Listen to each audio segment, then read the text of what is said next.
The battle for Middle-earth is about to begin.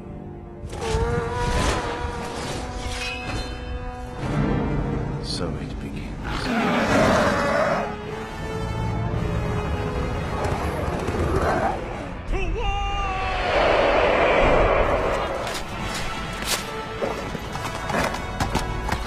Sunday's foul beasts into the abyss!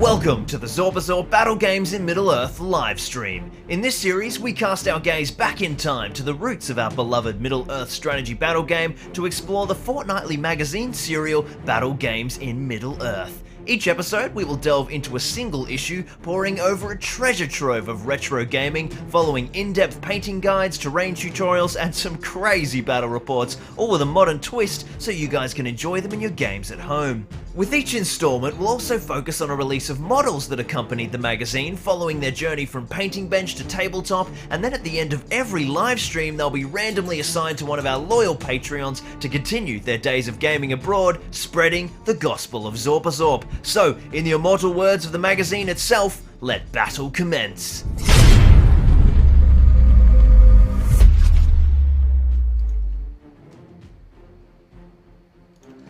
Good morning, everybody. Welcome to a Zorpazorp Battle Games in Middle-earth live stream, and we are here on the main channel today because we are doing some super exciting stuff. We are diving into a big old terrain build. We like to do these every now and then on the big channel. We do a kind of full hardcore build, usually related to something that we're working on, and of course we had our big update video drop just last week, where we officially brought all of the large elements of the Pelennor Fields and Siege of Gondor and everything board together, and that thing is looking absolutely fire. If you haven't seen that, check out the normal uploads tab. And today we're going to be working on some more of that Minas Tirith build. It's going to be really fun.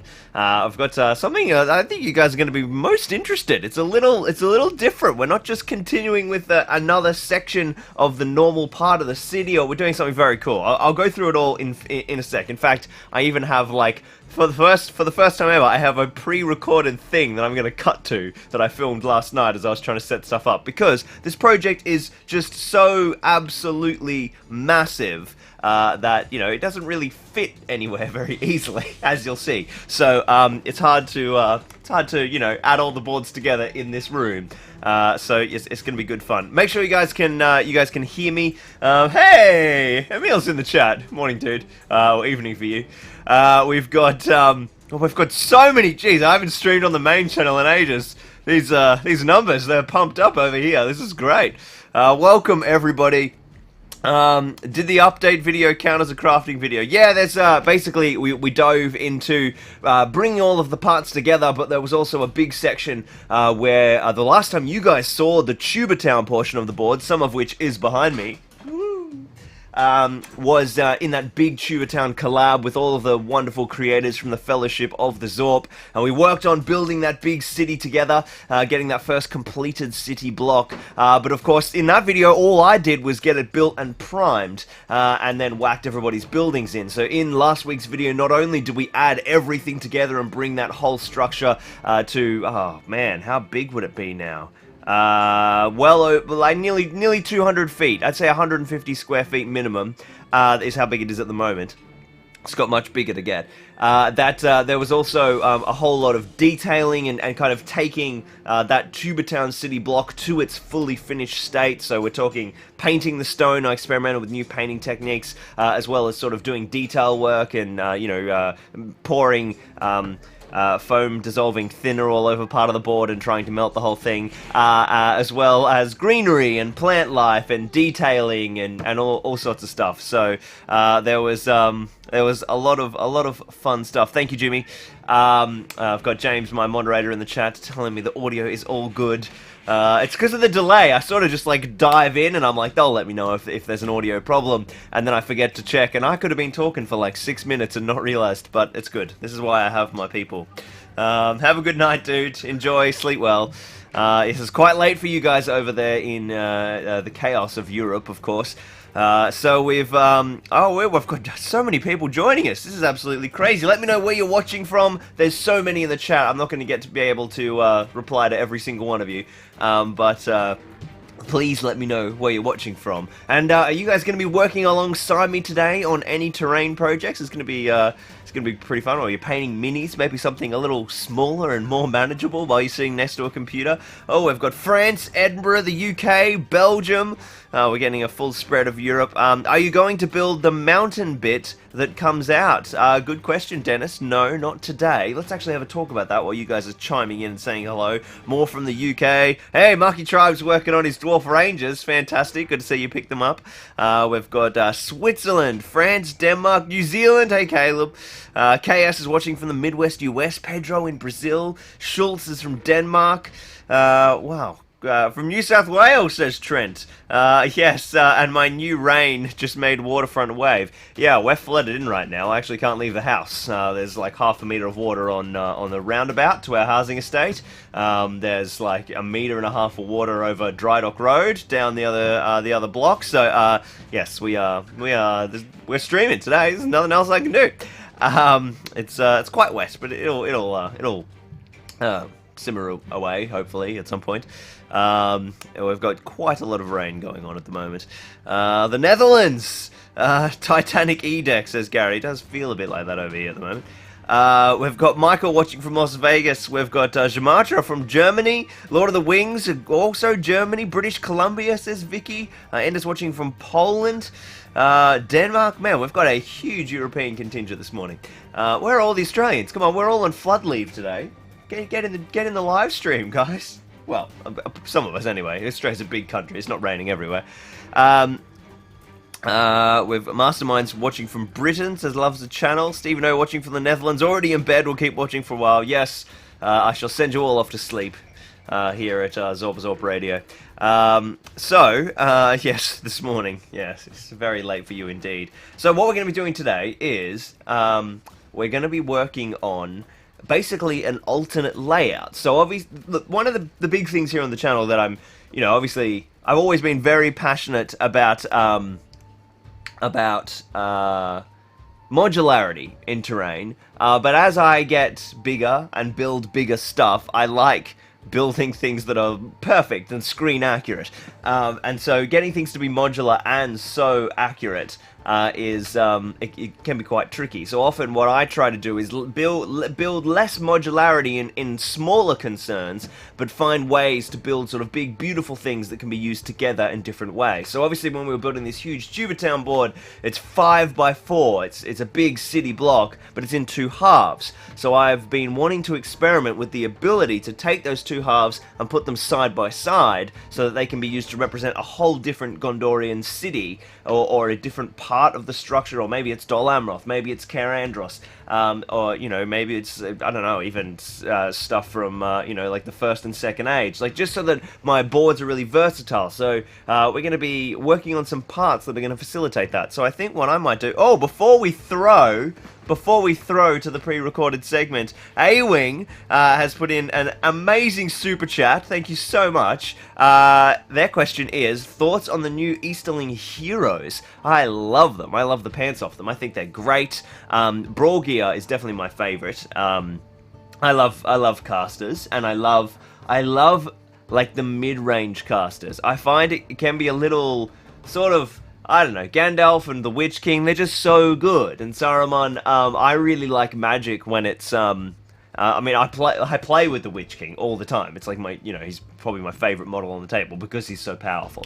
But I enjoy playing against and playing with like those mid-range casters where you've got a little bit of magic, a little bit of combat-y stuff, a little bit of... So 5 will points for Brawl gear. If he casts a magical spell on a 6, natural 6, he gets to keep that will point. It's all very cool.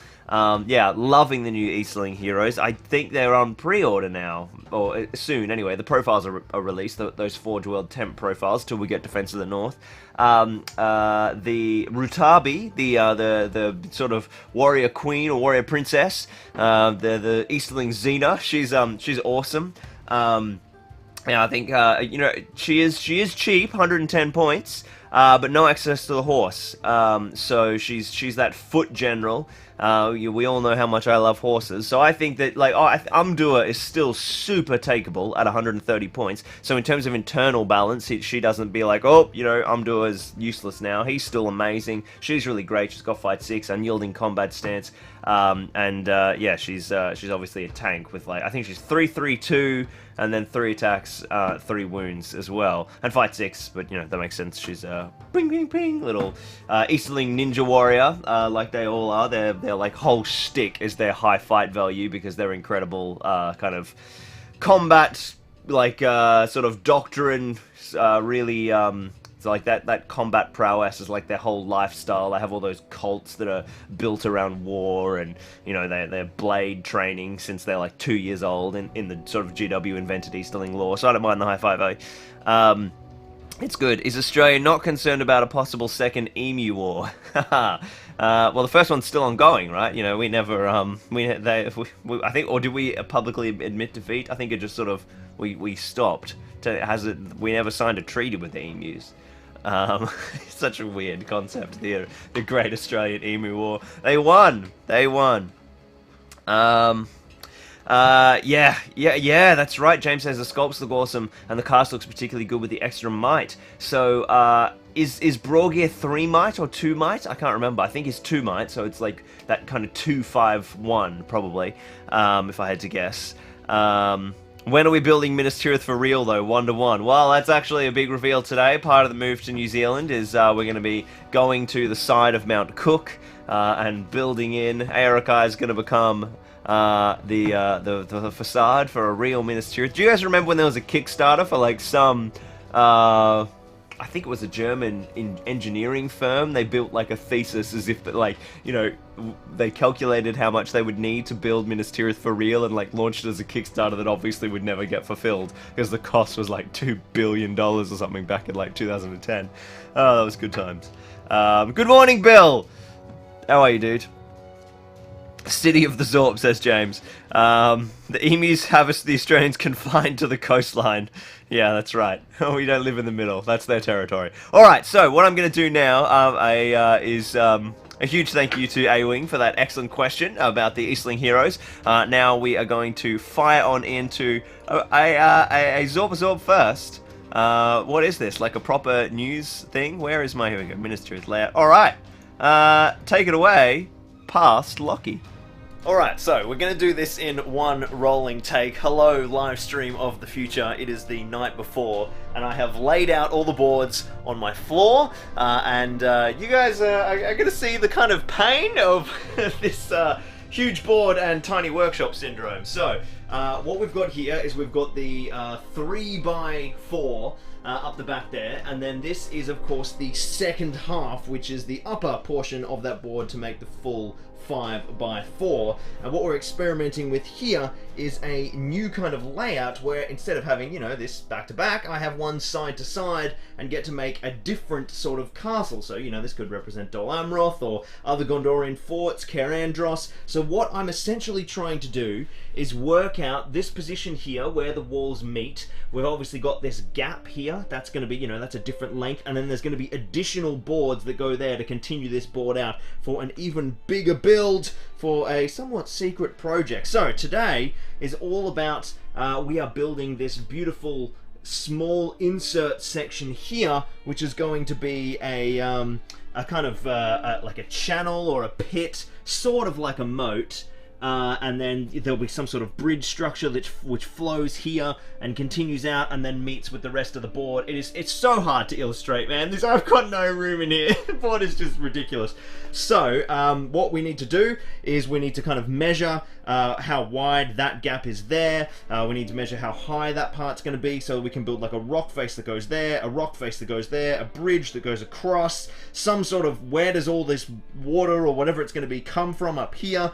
It's going to be quite the endeavor. And then of course eventually there's going to need to be kind of additional ramping in here to join these components together. There'll be additional ramping bits that join those bits of walls together. In fact, this whole section here is going to come up another 50 mil to make the front portions here line up, and then all of these parts are going to come up another 50 mil again, so that we can take the trench even deeper, which means the full board is going to be sitting on another 100 mil of support. So I think that kind of gives us an idea of what we're working with. I'm now going to measure that bit there, I'm trying to point with my hand, and then we're going to lift this all up onto the bench. And we'll be over here where a bit of Doggldur is randomly, and that's where we're going to be working tomorrow on the live stream, and we'll start building this rock wall and getting the MDF in. So I hope that that was a fun explanation with visual aid for the live stream. And now, Lockie of the future, it's back to you.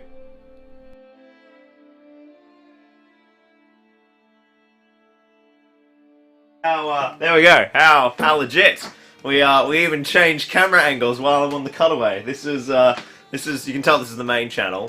Things are going off. Let me just get my my little live chat up here. So we are over at the bench. Let me know if you guys can hear me and see me safely over here. Now I've moved to the second setup. And as you can see here, we have the White City. So I'll just get my second vision going over here. The building goes ever on. So what we've got here is our back half of the city, and just like you guys saw, when this piece sits next to the other section, everything is good. Thank you, James. We've got... there we go, now I can see properly. When this sits next to that other section, like you saw on the floor, which I'm now standing on, we have got this kind of gap between the boards. I've pre-cut a board that's going to be that width, and when we put those two boards together, that gives us kind of this section. That'll complete it nicely. And then what I actually want to do is I want to get the two Ramus Ecor boards from the Pelennor build, which are 2 foot wide, and then they're going to go here. So there's going to be like this kind of ruined outer wall, just like the real Minas Tirith. It'll be much closer though, and then our road that comes in will sort of come down to here, and then that's going to meet a little bridge that goes across like some sort of small culvert, and then links in, and then this will be the front gate of this particular section of the fortress. So it's basically just a different way to reuse the Minas Tirith boards to make a different section of it could be the build, or it could be a different Gondorian city. I'm planning on potentially using this for some Dol Amroth elements, or maybe some Karandros stuff. Basically, when we start to really expand the Gondor kind of campaign in the future, once we've got all this stuff built, we're going to do some mega Gondorian campaign stuff. And so having the capacity to explore areas all over the region of Gondor is really important. What's happening in here? Caleb says, you're a madman. Yes, indeed. Morning, unjointed goose. How are you, dude? And Chaos says, needs more sewers. Well, yes, it does indeed, right? So what we've got to kind of do first is, this is our board, this is our piece, so we're pretty much going to be planning this and kind of building the first structure of this morning. So I think I might zoom in a little now so you guys can see a bit more of the action. You'll have to say goodbye to my my face for a little while. How does that look? Oh, that's a little hot, I think. Yes, maybe a tad bright. We'll go slightly back on the ISO. So we've got this here. This is obviously where our bridge is leaving. There's sort of some weird stairs here. Now the other thing that we've got to work with, which are going to be key, obviously we've got foam so we can carve some elements, and then of course we have our big, beautiful rock molds. So that we can make like a kind of cliff culvert, some sort of natural land formation. Now you'll notice that this is actually sitting up. I have raised this exactly 50 mil. So what I'm going to do is I'm going to, when this board is in use in this configuration, this component is just going to sit on a block of 50 mil foam. And obviously this part is thicker and the other boards are going to be raised. And we talked about in the video that over here, for this board edge to meet the other board edge appropriately, the other board will come up. So all of the other boards, basically anytime this building is in this configuration, the entire setup is going to be sitting on a 50mm block, and this setup will be sitting on a 100mm block. And that's going to give us that extra depth, so we can have quite a cool, interesting culvert, I think. Anyway, so it's going to be interesting. So we've got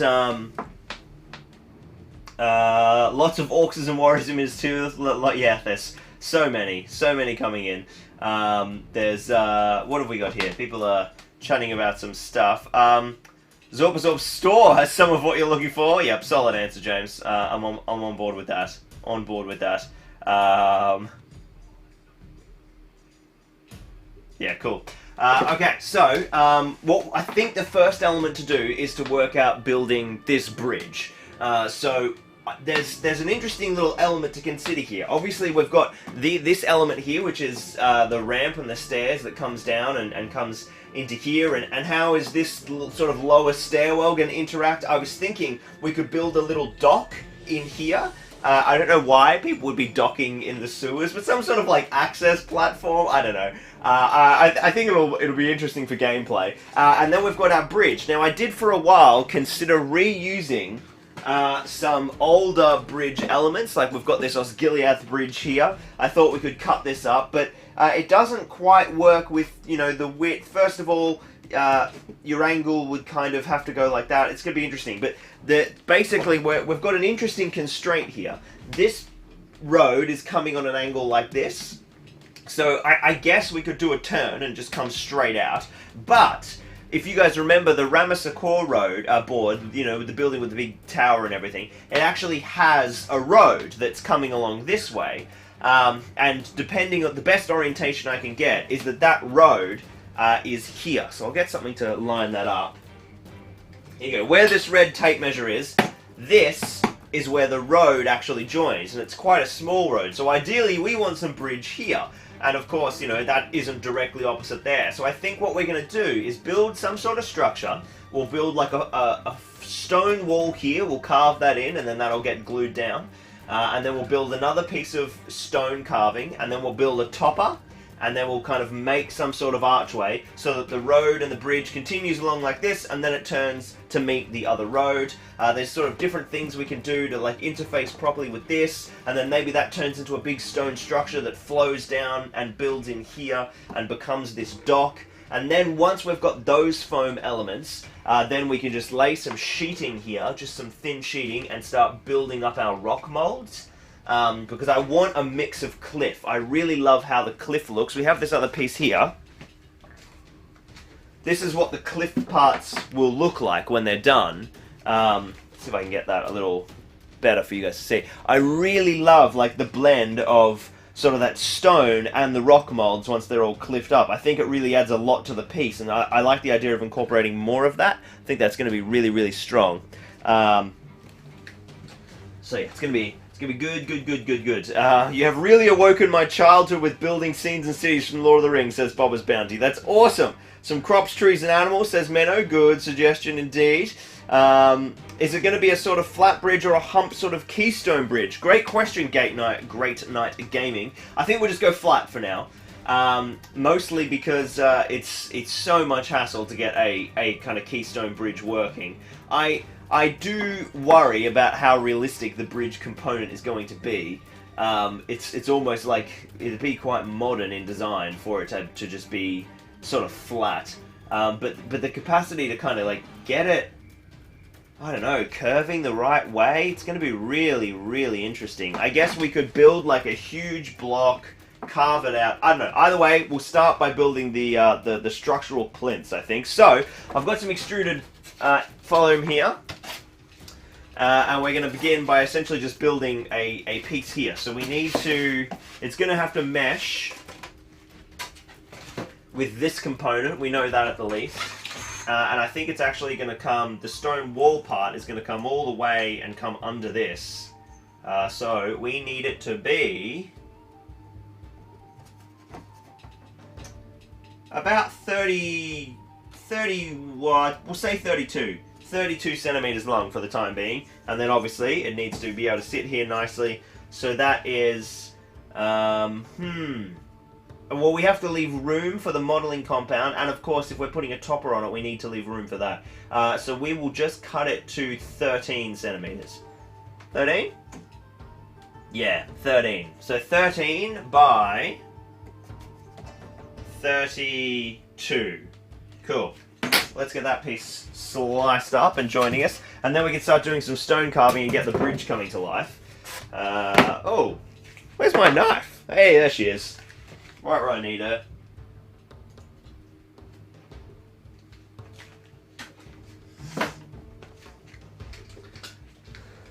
Hey Aaron, hope you're doing well, mate. We've got curved bridges can also be a bane on playability. Yeah, that's true. Good point, James. Sometimes the sliding models are a huge pain. I'm going to put you guys up here. Hello, chat. Oh, maybe this way. You got to have Boromir's body floating down the canal. Indeed.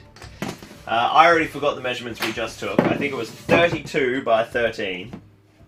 Nailed it. 13 and a half wouldn't go astray. So let's just go... How long is this? Yeah, that gives us just enough there.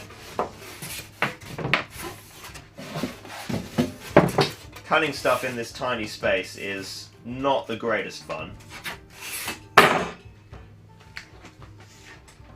So what are we working on at home?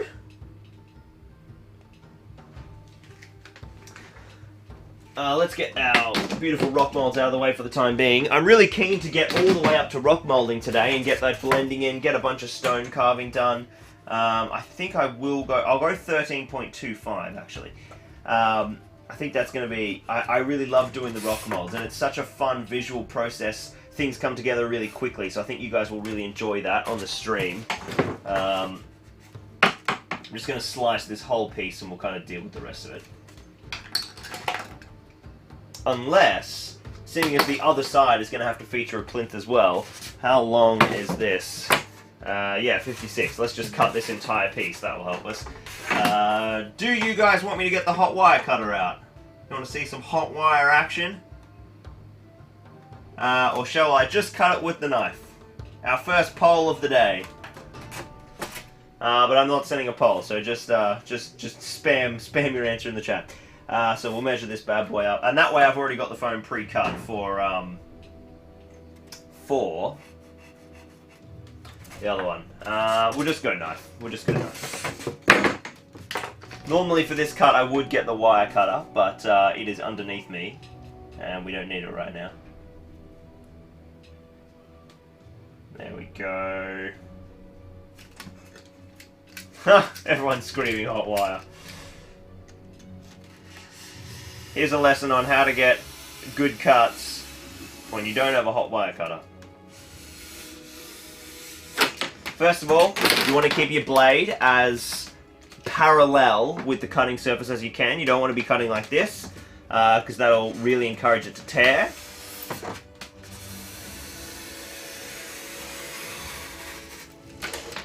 Multiple passes, you can see this. Wow, that blade gets hot. This knife isn't as sharp as it should be, so that's rule number 2, sharpest knife possible.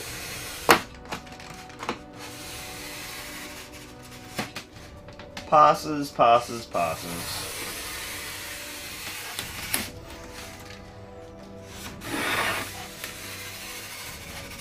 That does not look straight to me, but anyway, we'll deal with that. I think it's okay, just. Alright, let's get that fan up a bit. It's warming up in here already. Okay. That looks like a finger-losing hazard. Yes, indeed it does. Have to be careful. What are we going to say? No. This is cold wire cutting. It's hot blade cutting is what it is. Look at that. So that sort of perfectly slots under there. Look at that. That's exactly what we want to see. So that is sort of about where we need that. And I think when I just moved the whole piece. It's slightly too tall. I just try and keep this in line. This is like my little marker here, helping me work to the edge and know where I'm having to build everything. Yeah, that's good. Okay. So what we want to do then is we will use this all the way up to... So we're going to run this foam plinth, I think basically all the way to about there. Which is that 32 we measured earlier. So it's actually coming at 31.5.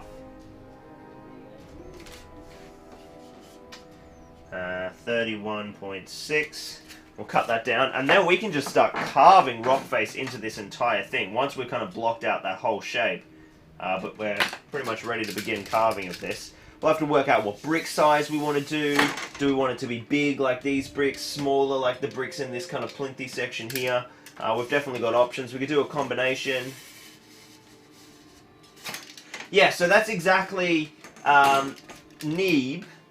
Says maybe we could do a straight bridge across with a curved section underneath. So that's, you know, that's very similar to what we've got here going on with the Osgiliath bridges. And that would certainly be an ideal kind of setup. I might come down a little bit more so you guys can see my whole bench. We don't quite need to see the upper portion of the city right now. Most satisfying feeling in the world. I'm the Karate Kid, look at me go.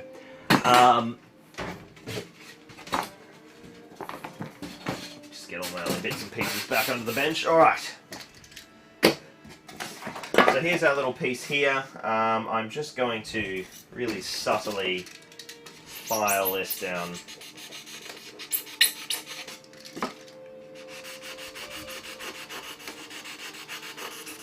No, I'm not, apparently. Just want to fit a bit nicer. I probably could have gone longer there. No.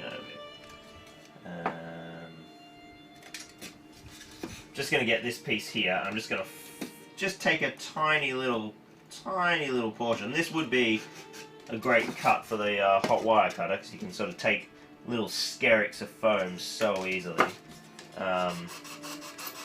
Just basically trying to get this to sit a little nice underneath there. That's a good start.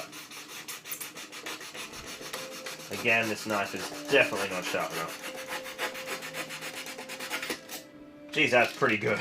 That's pretty good for knife work. There we go, so I've just taken a little portion off. I'll flatten that out. The old blunt force trauma. And look at that, now she sits underneath. Okay, so that is going to be sort of wall component number 1. And then obviously, you know, we'll cut that on an angle like that. In fact, we should probably do that next. And now I'm really spewing that I didn't have this longer because it probably should have been sort of coming out to there. That's okay, though.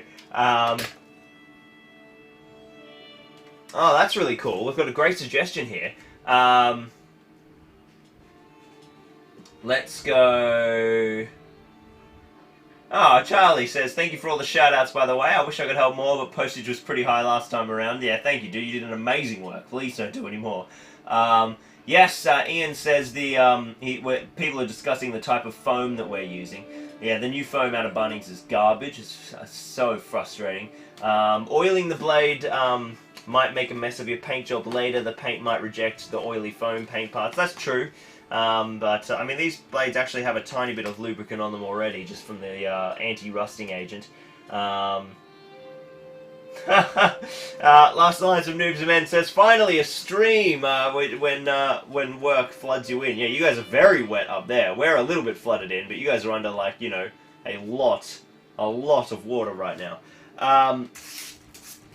Yeah, it's going off a bit higher up the coast. Of course that wasn't going to work. I should have done that to an angle. So, what we need to do now is basically work out... Well, where's my other piece? Here we go. We need to work out where the bridge is going to. Like, you know, does it have a kind of catching side? Is it... if we use this red tape measure, if this is where our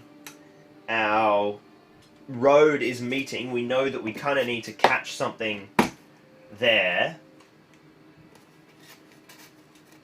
we've got this curious structure to work with. This is really fun. I quite enjoy doing this sort of stuff on streams, where we're essentially at like the design perspective here, and you guys are going to get to kind of see that whole journey, which is going to be really cool.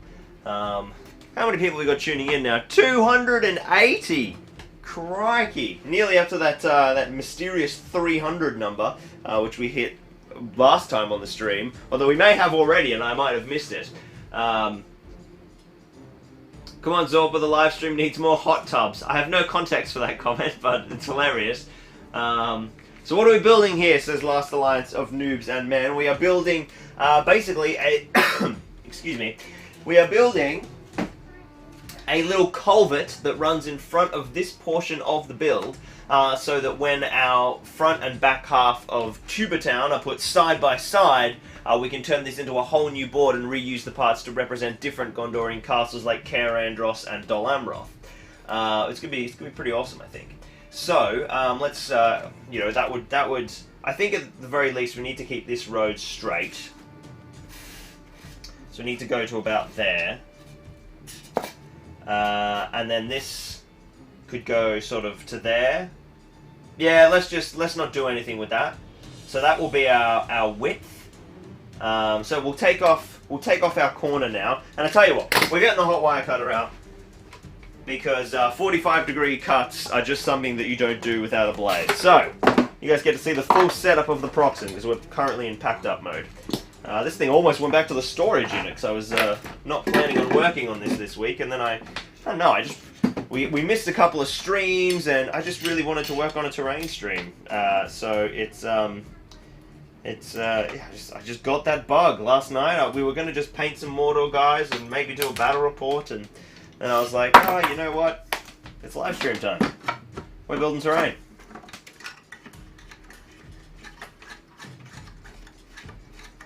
So what we do here, for those of you who haven't set up a Proxen, this kind of kicks around.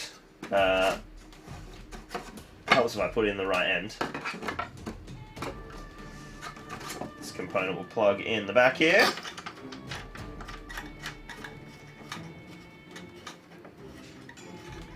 That gives us our electrified bar. And then this little spring joint here attaches the transformer to the bar. Very handy little tool, really. What would be handy right now is a screwdriver. Let's see if there's one in the mysterious desk. Oh, look at that.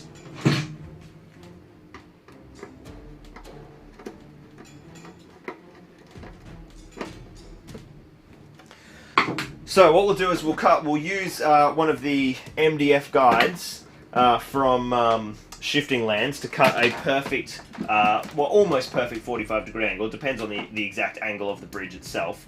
I've just got to set up my wire here. Do I take it apart every time to store it, says Peter? Yes, I do. Sometimes it sits out in like a built mode, just, you know, because setting it up and packing it down is annoying every time.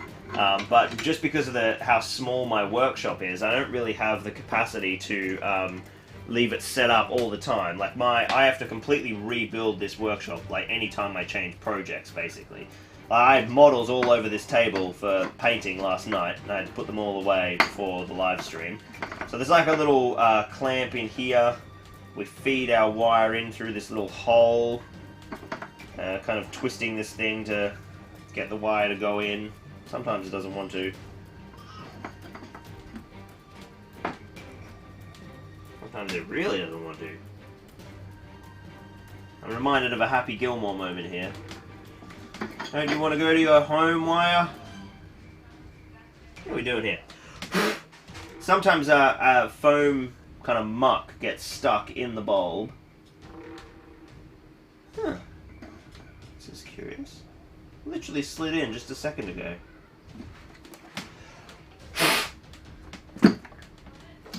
So yeah, we've got, are you in a related field to terrain making? I can't imagine being a layman being able to produce so many amazing things. I mean, I was always, hey, there we go, got it. Slide it in, and we want it to grab, so we twist this until it grabs.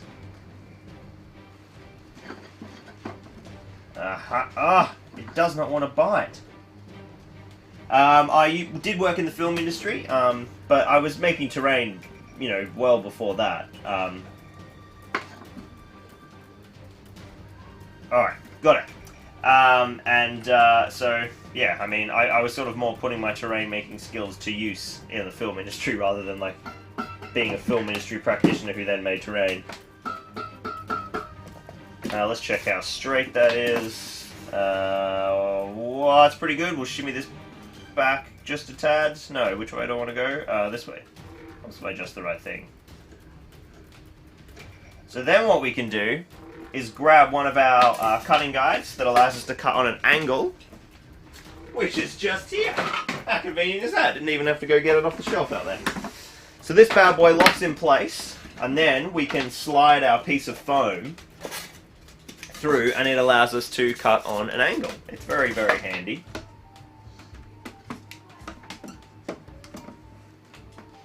So we need to work out what that angle is first. So let's get our piece. We'll slot it under here. And then if we are saying that, you know, we want basically a continuation of this angle. So when do you take it to New Zealand for a big game with Peter Jackson? All of this terrain will actually get left behind when I go to New Zealand. Not forever, but at least for a little while. We will... It's obviously just so mammoth. Putting it on a ship will cost a small fortune. So that is our kind of angle that we're looking for, I think.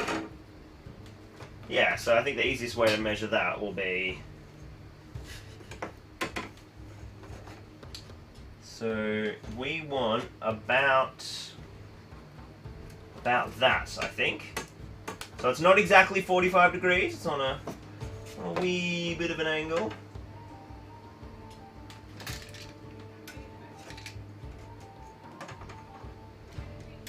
Sorry guys, just line this up for a moment. Doing kind of like a weird bit of a trick here to get this to line up correctly. About that feels right to me. About there. Alright, so now I've marked that up. I'll mark it in pen as well, just so it's a bit easier to see. Now I can take this component, and we are going to need to cut it this way to get that long bit. So we loosen off our little lugs.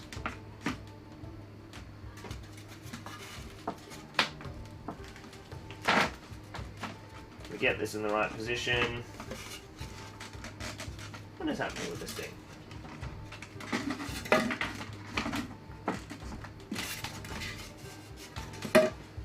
I'm going too far. There we go, that is almost perfect.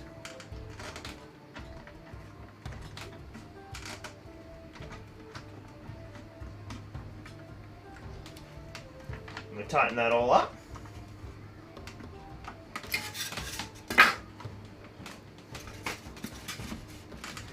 Now I'm going to have to reuse some of these shots, so let's, when I edit this video, let's get in on a on a nicer angle. Here you go, you're actually watching the filming process now as well. Sorry, I'll have to pan back. Just need to get a little tighter because I will steal this particular cutting shot. Oh, I see what's happening. Oh, that's not sitting square at all. That's interesting. No, we're good, we're good. I'm losing my mind. Okay, we'll plug this bad boy in. Oh, I can hear my smoothie being made. Life is good. Now, the hotter you cut it, the faster it goes, but it also gives you the chance of kind of warping the wire, so I usually just sort of land somewhere in the middle.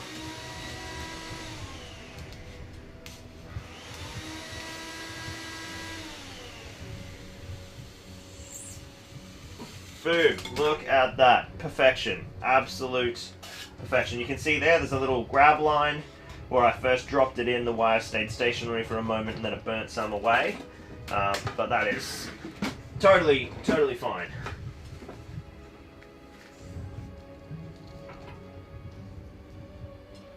think this angle is actually a little nicer for you guys to see anyway, because we're working on such a flat element. So that is going to go in like that, and that gives us the angle of our bridge. Now that I see that, I think it's actually a little bit too angled this way. So I will tweak that a tiny bit. But that's super easy to do. We just bring this back in. And which way did I think it was? I need to take some of the edge. So I need to... oh, I see. It's because I actually lifted it up as I was cutting. So that was my fault. Oh, damn.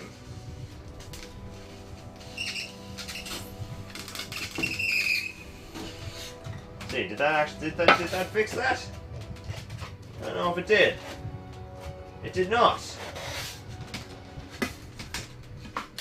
We're losing precious millimeters now, which is frustrating. Yeah, I should have adjusted it. So, I'll loosen up my things. We want this angle to be correct, because this is going to be a part that is carved and open. So this should have been like that. We're splitting hairs here, but we want it to look right. Luckily I cut it slightly longer, I think, in the end anyway. I've got a smoothie delivery. Thank you kindly. What's in it? Taste it and see if you can identify flavours. Okay.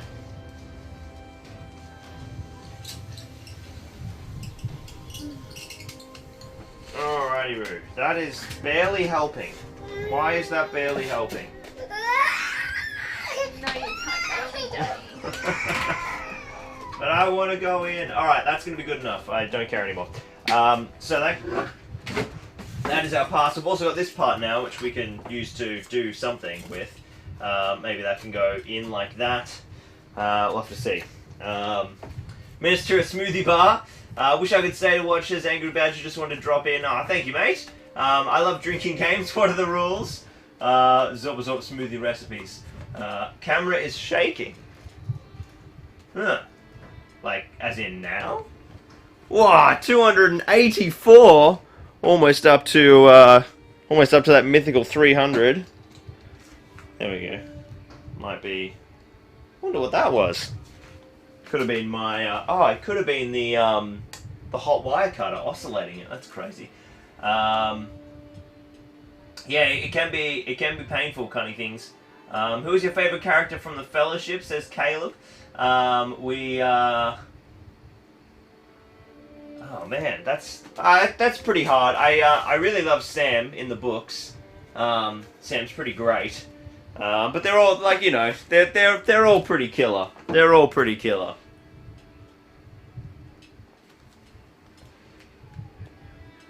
So that's our kind of mounting point.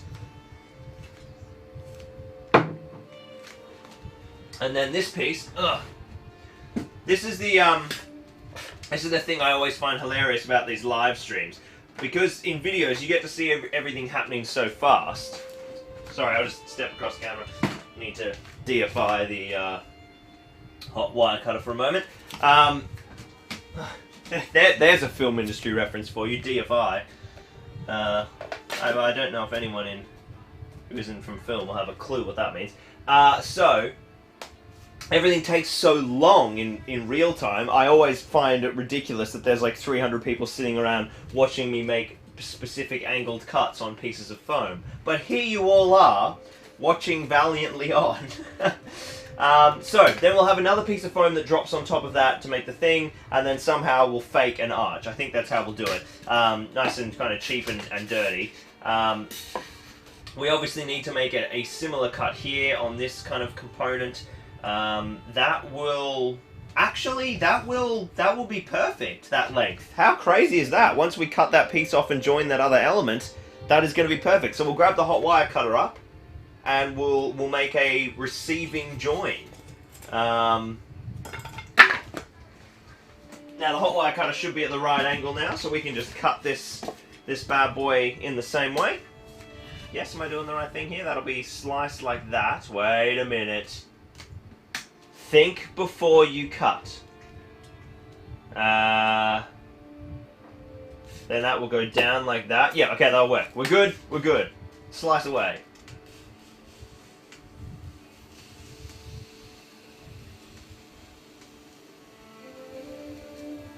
Alright. Boom, look at that. Meant to be. Meant to be. Ugh. Sorry for constantly crossing the camera, guys. It's just a reality of being in here. Speaking of which, here I go. Let's get some foam core board over here. We'll borrow some of the templates of our beloved crafters. Here's Eric's one. I love that. Such a great footprint. I love that yeets it across the room. So that's going to give us sort of something that sort of sits about there. And then we're going to have this kind of peculiar situation that the this bad boy will go like this. And then we're going to have something that sits across the top of them. So that's going to work well, actually. Boom. Boom shakalaka. Maybe we go this piece. Slightly bit of extra width on that one. So, I think that is pretty solid. Then we need to work out our actual bridge component. It's quite a wide bridge. It's going to come out to here. It's going to go from there across to there. That'll be a plate that drops on top. And then we need to kind of fake out our archway. Which what we'll do is because this is such a low piece and it's going to be hard to see through, is I think we'll just make like a couple of small curvy bits that we put in to like fake it and not actually have it hardcore. Now the other thing is, this is something I want you, I'd love your opinions on, folks, is this piece here, as it moves in this direction, it will end up hitting grass. So we can't just carry this culvert all the way along. So I was thinking that we could have some sort of like it's a natural cliff that only starts here, or maybe there's a wall. Maybe it's maybe it's almost Helm's Deepy, that a culvert like comes out of the city. Like this is the city's outflow of a sewage or something. I don't know. So like we have another stone plate here with like a grilled arch, and that's where the resin's coming from, and we'll do a big resin pour through here. We'll still have sort of low cliffs through all of this section, like it's kind of being built on a natural rock thing, I think. I don't know, what do you guys think? Should it be a sewer? Is that what we're, Yeah, Mark says, cut once, measure again, swear profusely, take a break, cut back, measure again, make it work. That is 100% how I work. I feel, yeah, is a culvert, or otherwise, is it just like a dirt ditch that's only been dug for this bridge to go over? My issue with that is that defensively it won't quite make sense, because you'll always be able to come this way. So, I mean, unless we build like another kind of cliff element there, I suppose. Definitely a sewage that passes under the thing. Yeah, it'd be really cool. It will be really, really cool. I think we gotta use resin, right? We gotta do a resin pour. It's just too tempting. We can't not. So let me grab my sheet of foam here.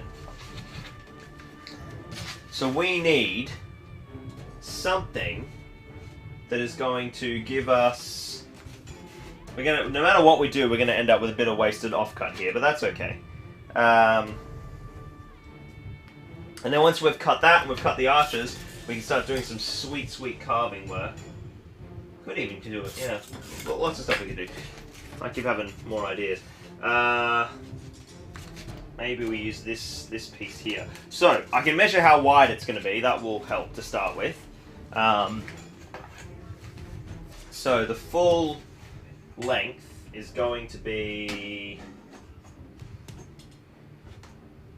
It's actually quite hard to measure how high the width is. All right, there we go. Yeah, it's just over 20 centimeters, I think. Does that line up with the estimates here? No, it's actually less over here.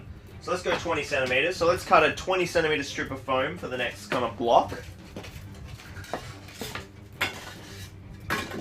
Sewer feels intentional. Yeah, I feel like that's my gut feeling. Tage says, just joined, is this a new city block that looks just like the other one? No, it's actually the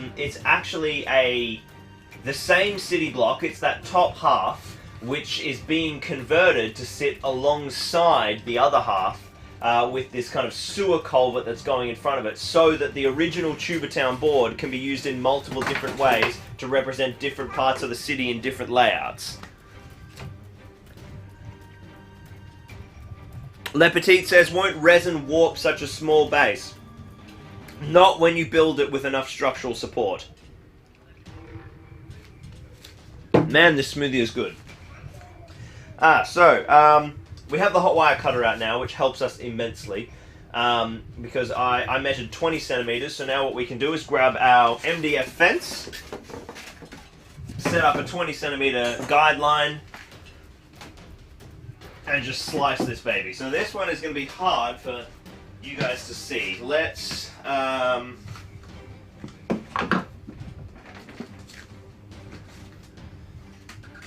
going to change our fences over.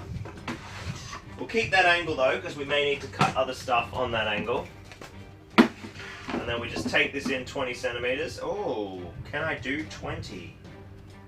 No, I can only do 19. Oh, that's annoying.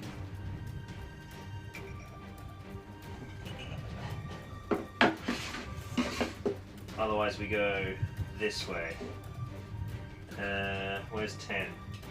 Oh, I can't get there. No, okay. We're cutting by hand, folks.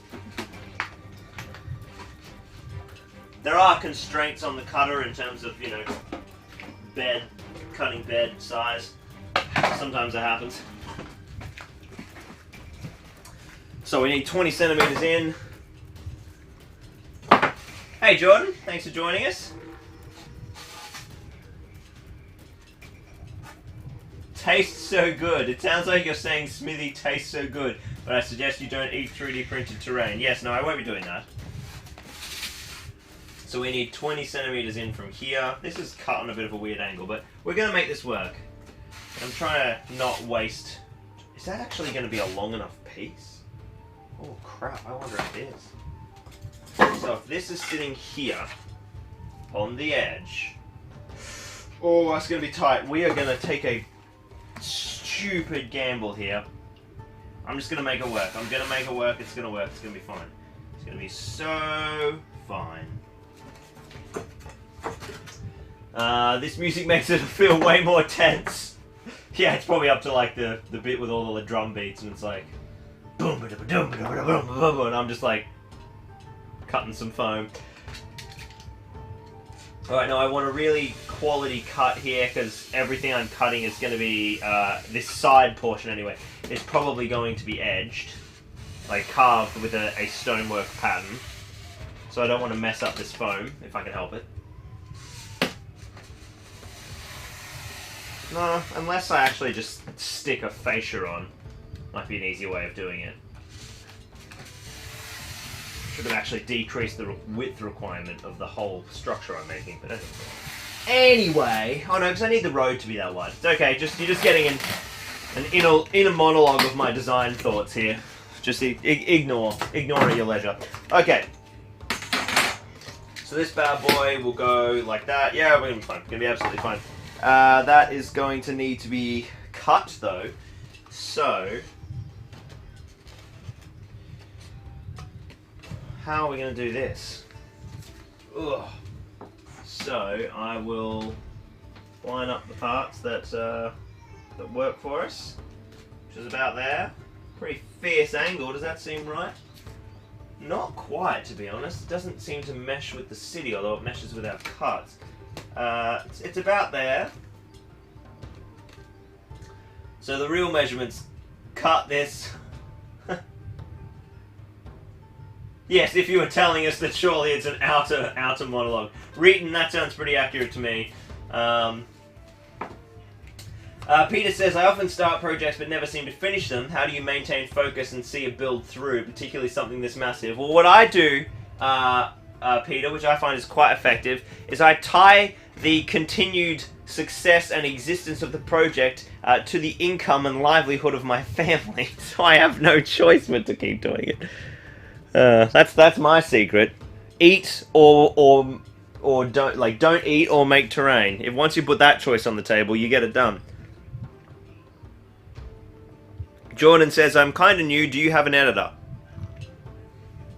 I do most of it myself at the moment, but I just hired a wonderful editor. Good old Bo. Hello, Bo, if you're watching this morning. Who basically he's beginning work cutting certain elements, and I'm kind of bringing him in on more and more and more, and trying to offload editorial as much as I can. Cause just I could be doing more valuable stuff for the channel than a lot of the editing. So we'll get that farmed out. To Mr. Bo. All right, I think that's gonna work. Beautiful. So now I'll clear this out of the way. Will I? Yes, I will. I'll grab my pen and mark it underneath.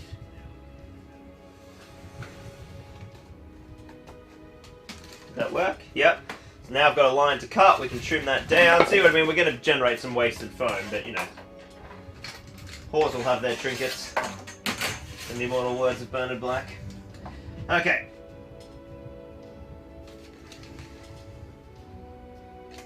We'll cut this piece back. That's going to be our topper.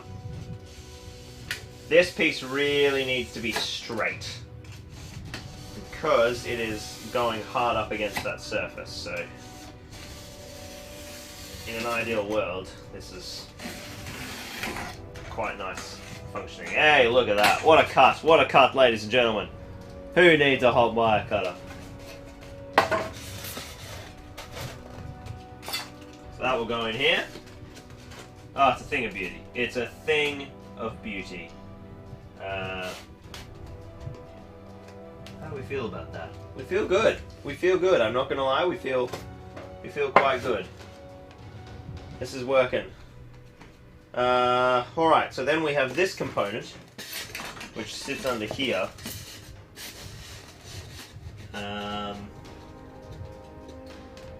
Cool. That's looking pretty good. So then what I'll do is I'll grab my blade here, my pen rather. I'll cut this back. Oh, this is going to be so cool, man. There, that gives us our other mark to cut to.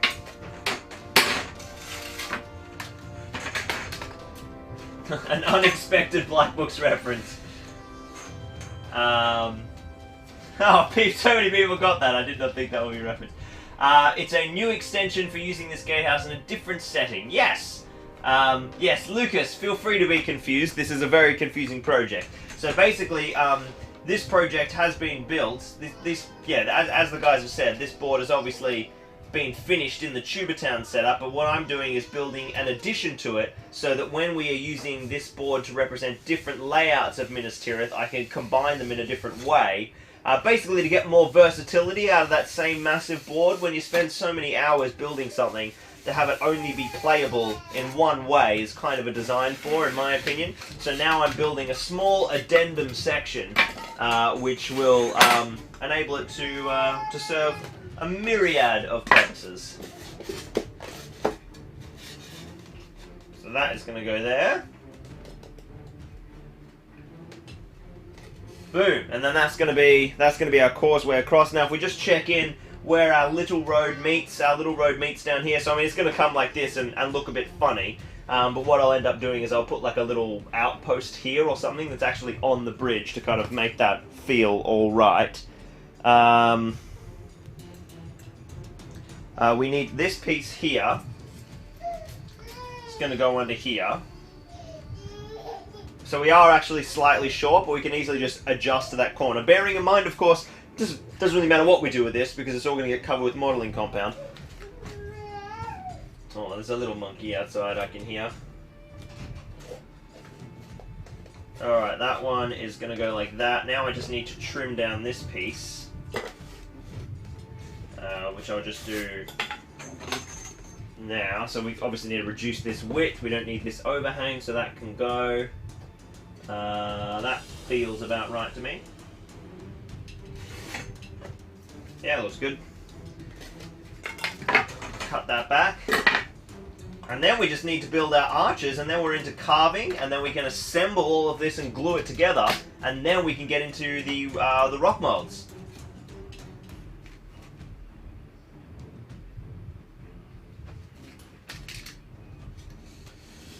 Just trim this sort of spare section back. Fruit sticks. No. Didn't cut myself. Winner chicken dinner.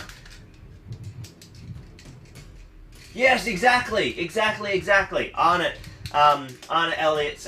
Elliott says it's really nice that the lower steps on the right look like that's where you would hitch your boat if it's not used inside Minas Tirith, of course. So yeah, this is like, I think this is a really cool concept. I was talking about this before, is I want to build this into a little dock. That doesn't quite gel with the notion that it's sewerage.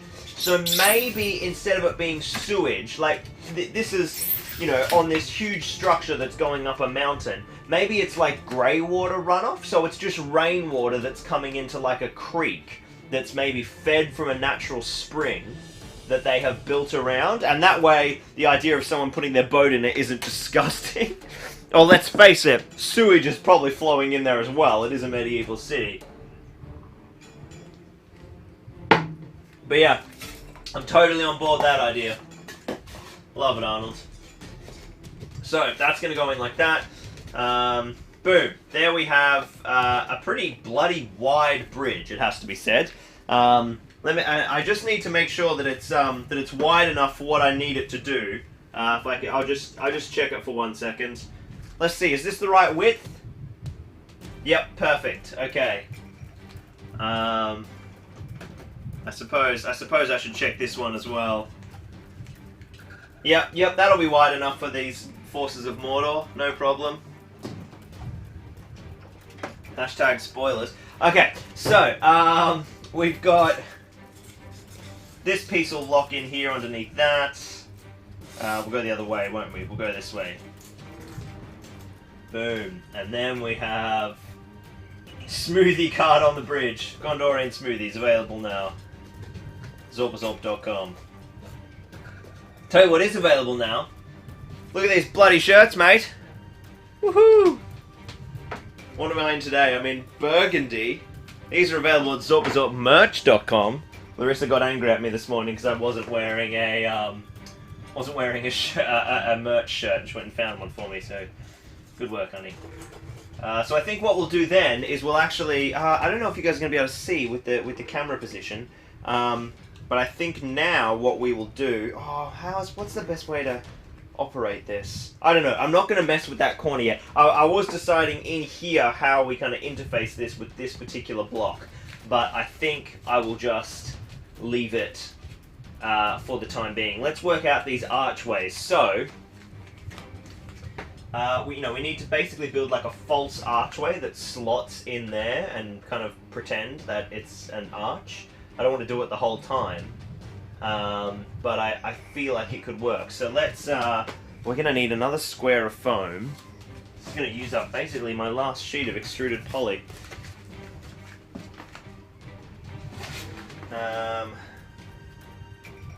We need to lock in a piece, give it a little archway. Is this the right material for this?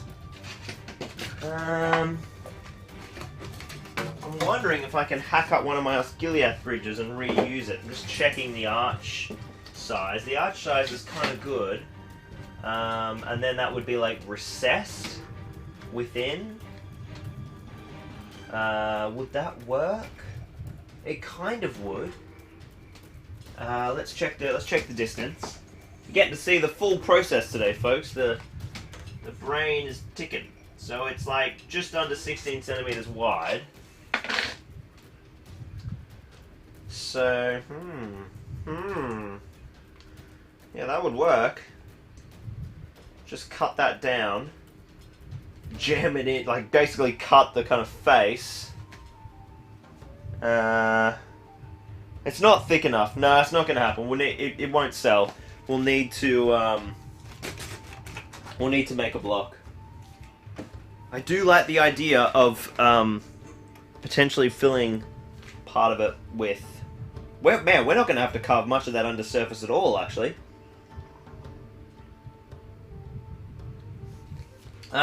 Jordan says, how long have you been doing this for? It looks like you're really experienced. If you mean like building terrain, since I was a kid. Measure ents. That's good fun.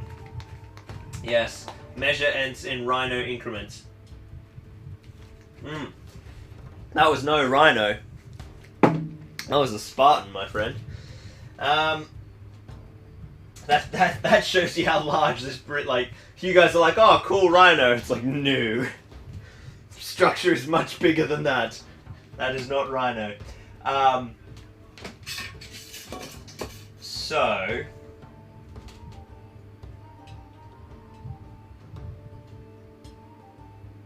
Yes, that's awesome. Neil says, last week I presented the whole Minas Tirith project to my best mate who has never been into tabletop. He just bought his first minis to paint. Thanks for the help. You are most welcome. You are most welcome. That's epic. I love that. So I could try and reuse this offcut here. In some way. I'm trying to like get my brain wrapped around how this arch is going to work, because technically the plane of like canal would be going in this direction, which is obviously bloody hard to do with like a full curved thing. So, excuse my shadow for a moment, guys. I think I just have to create some kind of like little curvy buttresses that are dropping in. I honestly think that's the best way to do it. I mean, it doesn't look perfect, but I think that's okay. So let's just get some pieces that are that width, and then we'll cut a small curve that goes up the top. In fact, I mean, even this would work. Will they? They'll have to meet, won't they? Yes, to make the whole element cell, they'll have to meet, and then we can create a little battlement that sort of sticks out. Oh, we could even give it, you know, classic Minas Tirith battlements if we really wanted to. Thank you, Mitchell. Glad you're enjoying it. Ah, yes, we could recess something, says Professor Craftenstein. We could have it kind of hidden inside. So it's like, yes, yes, yes. That is a pretty solid idea. No, you said, Arnold, you said measure ents instead of measurements. I didn't realize it was a typo. I thought you were making an ent pun. I thought it was great. My fingers are always at risk when the knife is out, says Caleb. Yeah, 100%. So, it's a operational hazard. Yeah, so we'll basically make like a small kind of archway element that kind of comes up, curves, comes up, just to kind of give it the illusion of that key element, and then all the base around here will probably cover in cliff and rock anyway, like they've used an existing foundation to build it into. It should be good, it should be good. Oh, here's a good question. Le Petit, wow. The small bricklayer? Is that what that says in French? Le Petit Bricoleur. It's the small something, I think. Yes, and down the two pillars you can add the reinforcement piece where you put the bastions to break the waterline. Yeah, like these. That would look really cool. That would look really cool.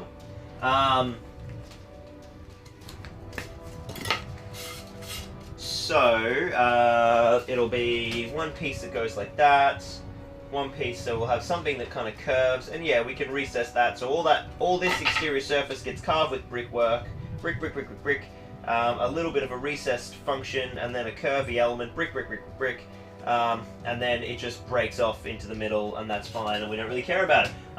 It means the little craftsman, there you go, very cool. A common root from bricoleur.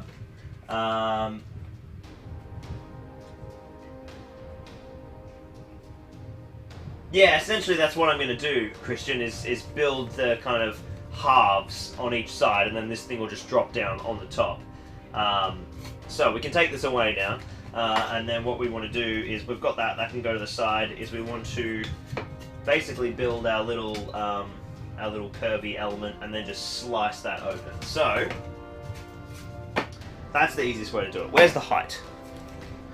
Do we know it's going to go the full way? I'm just going to cut a square. So we worked out this was just 13.25, I think we decided. Alright, you guys can go up there for the time being. Thanks, Paul. Glad you're enjoying it, mate. Yeah, no, we're fine. Just a bit of rain. No big deal. It's definitely worse up north, of course, but we here are doing absolutely fine.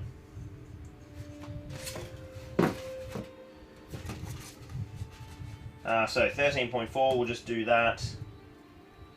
I think this is the way to do it. I think it's actually, if I'm making 2 sections, is that going to be big enough? No, let's use the bottom section. Farewell, sweet maiden of the golden apple. Sweet foam. Alright. 13.4, and then we can hot wire cutter this. Alright, I think I've broken through my mental block. We're good. We're back in action again. I've got a goal now. 13.4. This last week's video has actually been bloomin' exploding. It's been fascinating. It's actually picked up on day 4, which almost never happens. The views have been going back up again. I hope that somehow by doing this live stream with a similar thumbnail, I don't like break that. But in hindsight, this was actually probably a stupid move. Oh well, it's on now. We might as well embrace the stream. It irks me that you have to think about that kind of crap. It's like, I just want to do the things that are cool. All about the science. Okay. 13.4, that's sort of roughly there. This might be slightly awkward for camera. Sorry, people.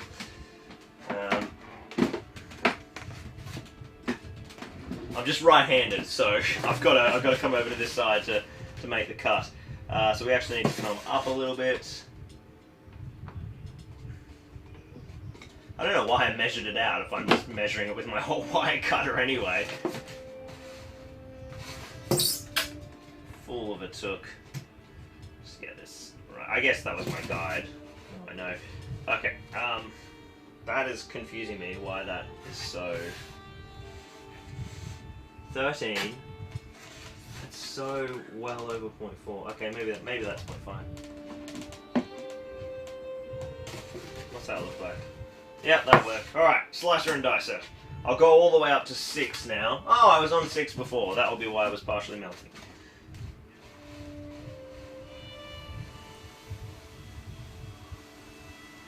Cut, cut, cut, cut, cut, cut, cut, cut, cut.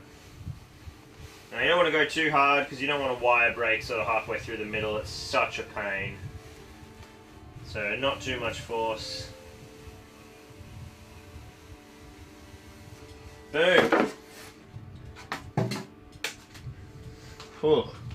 Fumey. Should I be wearing a mask? Yes. Yes, I should. Alright, so now what we can do, perfect, look at that. Now what we'll do is we'll cut the angle back so that we can get that mesh with both sides, and then we can work out the shape. So let's bring our angle cutter back. Now this, fruit sticks. There you go, just snapped my little wire there when I moved it, and it whipped up and flicked me. So now what we have to do, here you go, you guys get to see changing a hot wire cutter live in action.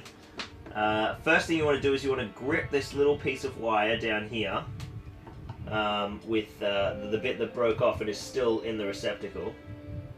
That is not the right kind of pliers.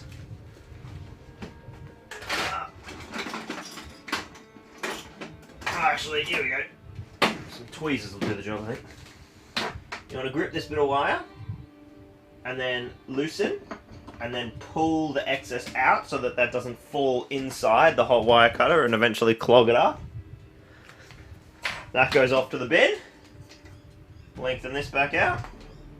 Slot that in because I know that the hole is open right now because I just took something out. Put it back in. Ask it really politely to do its job and stop pissing about. There we go.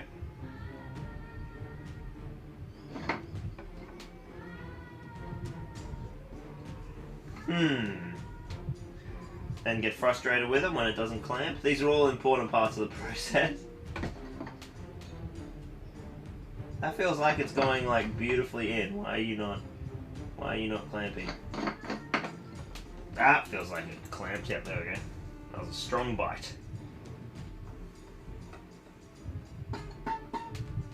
And then you can play a little song.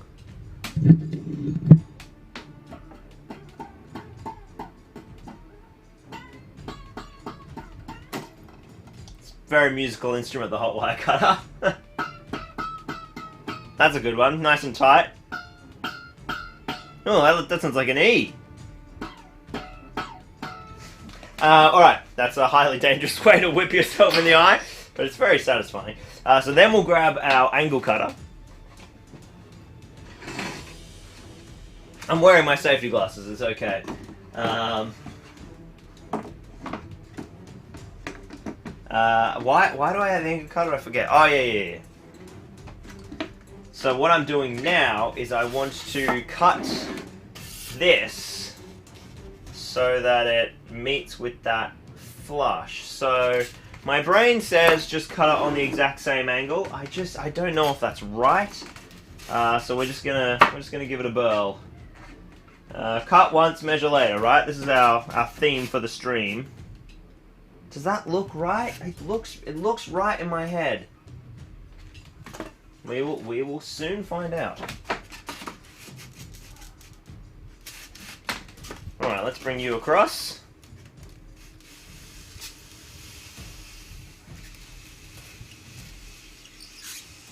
So my eye looks good. Wow, I had something grabbed there, which was weird.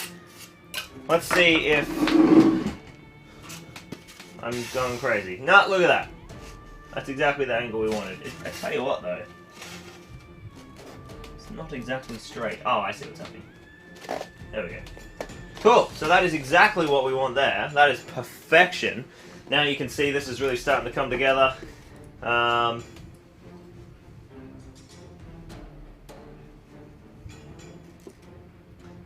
You guys with all your like legitimate suggestions, I'm just like, fucking cut it. Alright. Where is our other little wall piece?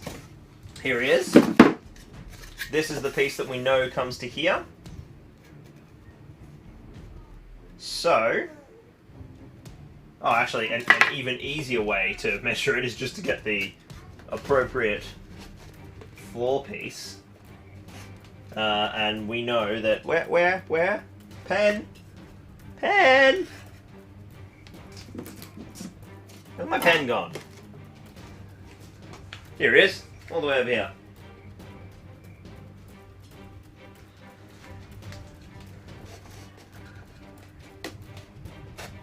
Yeah, so that's kind of what we want. And then that goes here. So that gets us our angle. But of course we want it to, unless I actually just leave it as a solid piece like that. No, because I'm sending it in, aren't I? And then we will line that up to there, mark it on this side. And then we know that this second line is our actual cut line, right? Because obviously we don't want to be cutting that. Now this could be a tricky one to cut. I think the way to do this is to slice it like that on the straight cutter.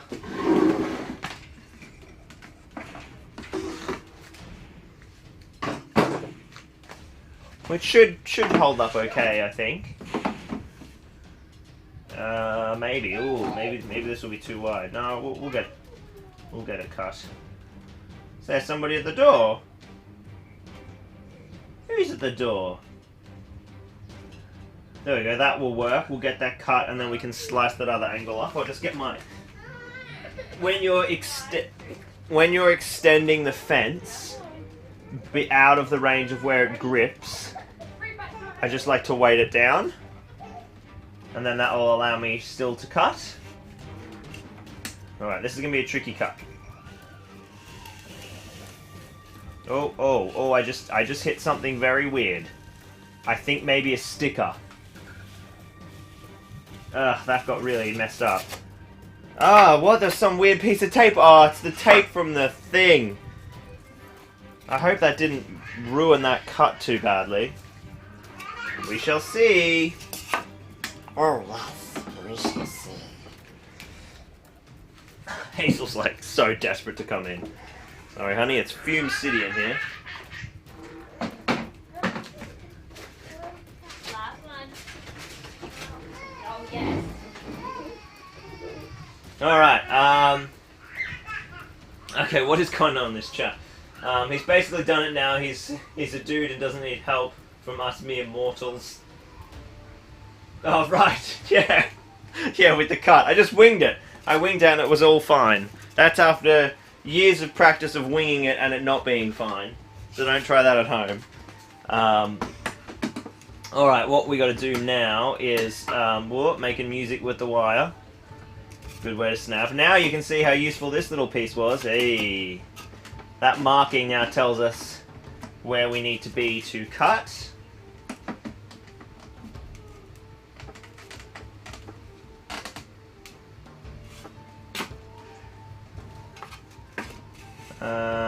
Boom. If I keep that flat, yeah, that's good enough. Good enough. Let's go.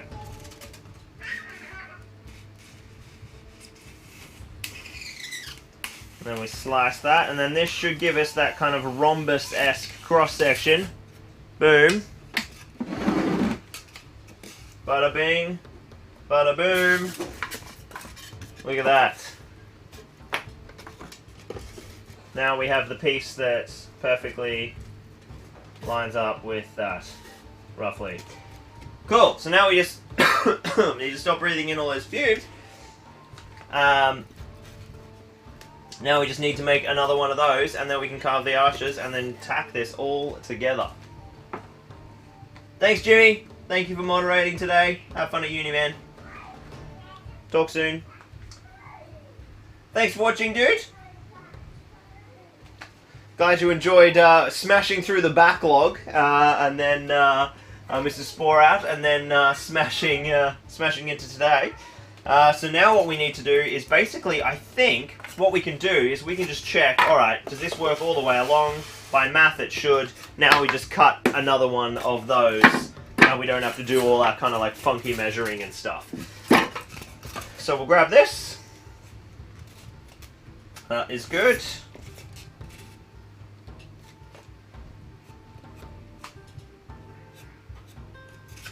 Boom. Now we have our line to cut to. Oh no. I was going to say, it'd be convenient if that automatically lined up, but it does not. And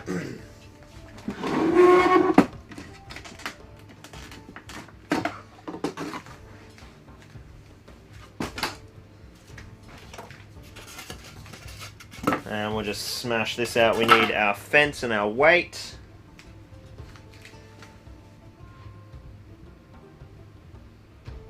Ah, before you cut it, it looked like you're making the Zorpazorp emblem. Yes, the troublesome Zorpazorp emblem.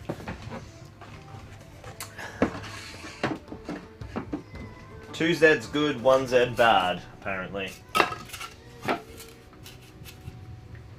So we'll get this all lined up.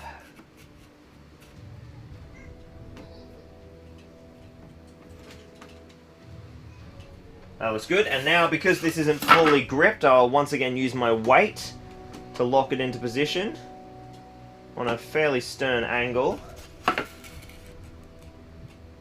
There we go. Now I can just slice that open, holding breath.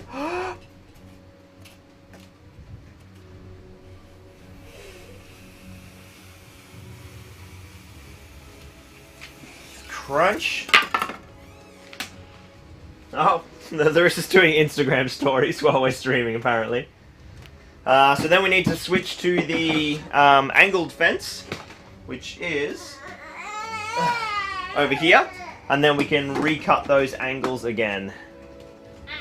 Is there anything in the office that people can't see at the moment? I don't think so, because I was filming in here last night. Like, there's nothing NDA'd, and there's nothing, I can't see my address or anything. No, I think it's okay.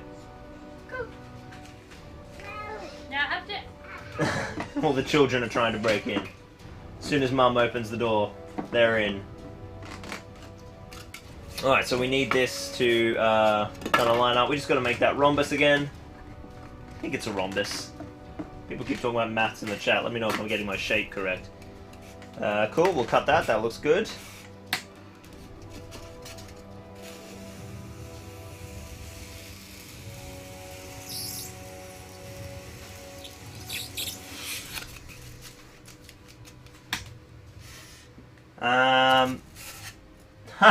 David said, I thought this seemed like a nice video to watch until I realized it was a stream.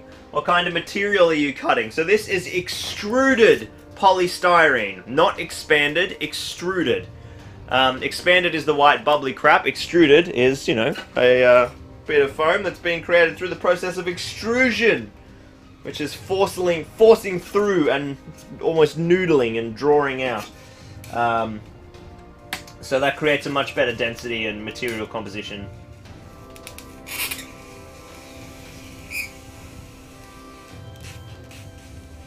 Boom, shakalaka. 2 of those now. Let's get this bloody foam cutter away from me for a while. It is getting fumey in here. Really need an exhaust fan in the new studio, and an airbrush booth, and 58,000 other things. But anyway, soon. 6 months. 7 months till we move. Let's go. Oh, I just got so scared then that I cut this piece by accident. No, we're good. It's all still here. It's all still here. Okay, so. For some reason, this piece does not feel like it's the right length. I don't know why. And it is upsetting me greatly. This is not okay. Oh, I'm so stupid. How did I do that? How did I do that? No, this doesn't make any sense. Oh, because I cut down the wrong side. I cut the small offcut, not the long offcut. That is just meant to be scrap, and I've trimmed the edges of it. I thought we were done, but it's okay. It's something we can easily step backwards from. Oh, what is going on here? We got a big green bubble. Oh, Charlie, would you stop it? Mr. Charlie Moreno has sent us a little super chat there. He says, so that you can buy more foam. Well, I do need foam. I am out of foam, but you have donated enough to this project in many hours of your beautiful craftsmanship. But thank you kindly, dude, as always. Nice, 2 super chats this stream. You guys are the best. So let's get this longer piece. This is what we want. Now we want to make sure that we get... Yep, we're cutting the right angle. Yep. I got so scared then that I'd somehow, like, mismeasured and would have to recut the entire thing. Oh god, that is some wonky cutting. What happened there? See, I was trying to cut that too fast, and I ended up going on, like, a pretty crazy angle. But that's the great thing about the wire cutter. You just sort of redo the whole thing, and I can peel off those bits that weren't at the right angle, and boom, we're done.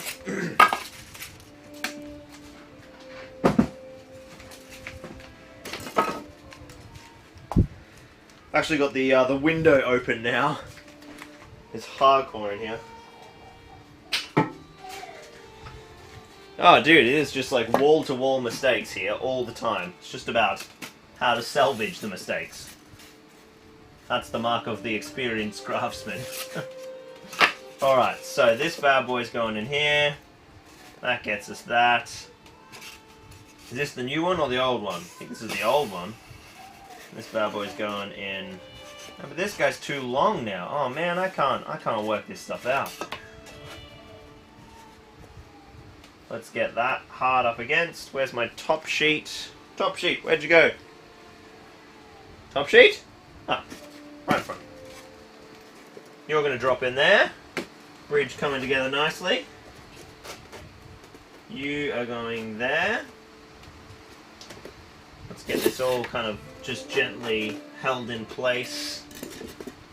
That's going to go something like that. This doesn't seem right. Something is definitely off. What is it? Ah, that would be it. Got the whole piece oriented the wrong way. And then this piece goes here.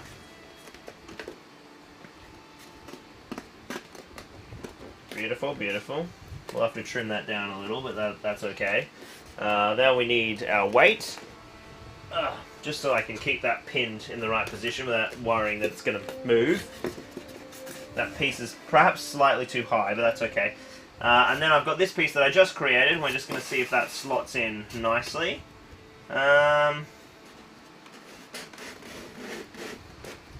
Almost. Yeah, it's quite good. It's quite good. But both of them are just slightly too long. I mean, or I could just trim down this piece of wall. But they're both, yeah, they're both doing their job nicely. So I think I'll just trim them down slightly, and then we're good.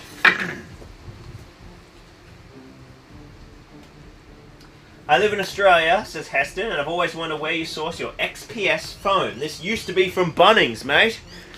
Yeah, Bunnings used to stock it. It's called Nauf Multi-Purpose Foam Board. It was the shit. And then they decided not to stock it anymore. Without even asking my permission, I might add. Yeah, it's been a source of huge frustration for crafters sort of Australia over. I think we just roll with that, and it can just hang out a little over the base, because I don't think I can be bothered changing that. And then we'll get a little piece that goes here. Where is our little piece? It's this one. Bada bing, bada boom. Bridge! Bridge, my friends. Bridge. There we go. I will do a little roving work for you. Prepare for shaky hands, because we're not on the gimbal today. But, let's see how far away from the camera I can actually get. Can I get all the way to this side of the trench? No. But yeah, that's essentially what we've created there. So then what we'll do is kind of, you know, where's my finger? There it is. There. And then coming in from the other side. We will do an archway now. We'll cut ourselves a sweet, sexy archway. And we'll also change a battery. Glad I picked up the camera and noticed. Battery's nearly dead. Alright, prepare for rave for a moment. Thanks for watching, Kyle. Glad you're tuning in. We've had 250 people the whole time. Lowest prices are just the beginning, and it continues with, you know, no stock. Is that back? Snap back to reality? Should be good. There we go. On the gimbal sounds some sort of euphemism. No euphemism there. So, that is essentially our bridge. What I might do is quickly throw to. I'll do a little replay of our insert, just so that everyone who's joined us has a clue what the hell we're working on, and I will switch on this foam to the other side. So, this is just a little cutaway from Zorpazorp Lockie of the past, and you guys can have a bit of an understanding on what we're creating today. Alright, so we're going to do this in one rolling take. Hello, live stream of the future. It is the night before, and I have laid out all the boards on my floor, and you guys are going to see the kind of pain of this huge board and tiny workshop syndrome. So, what we've got here is we've got the 3x4 up the back there, and then this is of course the second half, which is the upper portion of that board to make the full 5x4. And what we're experimenting with here is a new kind of layout where instead of having, you know, this back to back, I have one side to side and get to make a different sort of castle. So, you know, this could represent Dol Amroth or other Gondorian forts, Caer Andros. So what I'm essentially trying to do is work out this position here where the walls meet. We've obviously got this gap here. That's going to be, you know, that's a different length. And then there's going to be additional boards that go there to continue this board out for an even bigger build for a somewhat secret project. So today is all about, we are building this beautiful small insert section here, which is going to be a kind of like a channel or a pit, sort of like a moat. And then there'll be some sort of bridge structure which flows here and continues out and then meets with the rest of the board. It's so hard to illustrate, man. I've got no room in here. The board is just ridiculous. So what we need to do is we need to kind of measure how wide that gap is there. We need to measure how high that part's going to be so we can build like a rock face that goes there, a rock face that goes there, a bridge that goes across, some sort of where does all this water or whatever it's going to be come from up here. It's going to be quite the endeavor. And then of course eventually there's going to need to be kind of additional ramping in here to join these components together. There'll be additional ramping bits that join those bits of walls together. In fact, this whole section here is going to come up another 50 mil to make the front portions here line up, and then all of these parts are going to come up another 50 mil again so that we can take the trench even deeper, which means the full board is going to be sitting on another 100 mil of support. So I think that kind of gives us an idea of what we're working with. I'm now going to measure that bit there, I'm trying to point with my hand, and then we're going to lift this all up onto the bench. And we'll be over here where a bit of Dol Guldur is randomly, and that's where we're going to be working tomorrow on the live stream, and we'll start building this rock wall and getting the MDF in. So I hope that was a fun explanation with visual aid for the live stream. And now, Lockie of the future, it's back to you. Alright, cool. So, that was a little update for those of you who have just joined us on what on earth we are doing here today. Now, what we need to do is come on in and make our archway. So we have our two pieces. We can just stack these bits that we don't need up here. You know what I'm actually going to do? Seeing as I know this lines up so nicely, I'm just going to put a little marker here. Looking at it from the front, this is the right, and this is the left. We know that those markers are on the bottom, and they're in corners that are never going to be cut away. So now what we need to do is make our little archways. And we have a beautiful template here which might work. This is one of the old Osgiliath bridges. Yes, it will work. Alright. Winner, winner, chicken dinner. What we need to do is line that up in a basically a position that's going to be equidistant sort of from both cuts. Or do we just make sure it's perfect for the front? I've already forgotten how this works. So this is bottom of the left, so that goes over there. So what matters here is the underside of this, I guess. No, it's easier to tell how high it is here, I think. So maybe we go something like that. That would get us a mark that starts about here and starts about there. That's what we want, right? We want it to be equidistant on the center. We might even bust out a tape measure for this, or a ruler. I'll just swing back to the chat. I miss Dol Guldur, says Mikkel. Any chance of it returning soon? Well, yeah, it's got to be finished before I move to New Zealand, because it is two getting left behind. Poor old Jacques has been slaving away, painting up a full series of models for it, so it does absolutely need to be worked on. 9.5 is how wide this is, and I've got, so we'll say 16.5, so that leaves us with, that leaves us with 5 centimeters. I can't do math, what the hell am I talking about? Is of 7 centimeters. So that would be only 3.5 either side. So let's look at that. We go, so 3.5 is roughly there. 3.5 is roughly here. And then in the middle here, that leaves us with just under 9.5, which is our sort of, which is the width. So I'm just gonna kind of rule that in there. Now, would that be a suitable cut? You know, so because we're not, we're essentially going to be cutting like a bit of a weird angle here because I can't afford to cut.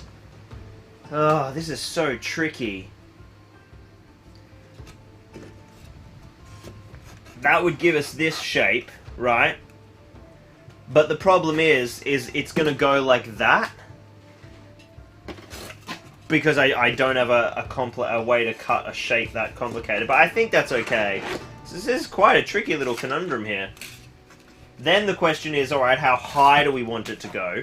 We probably want like, I don't know, maybe like 4 centimeters of stonework. Maybe that could be our top point, so it kind of curves up and down like that. I think that looks, or maybe a little higher. No, I think it's a pretty solid bridge. It's going to look like it needs a bit of support. So let me just draw this on, and we'll see what we get.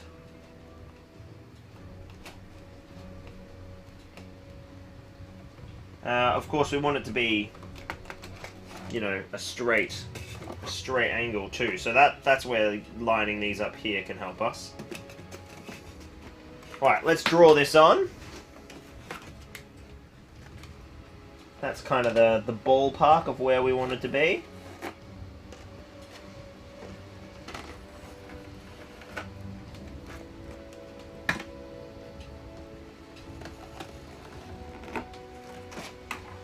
So there's our rough kind of idea on the arch.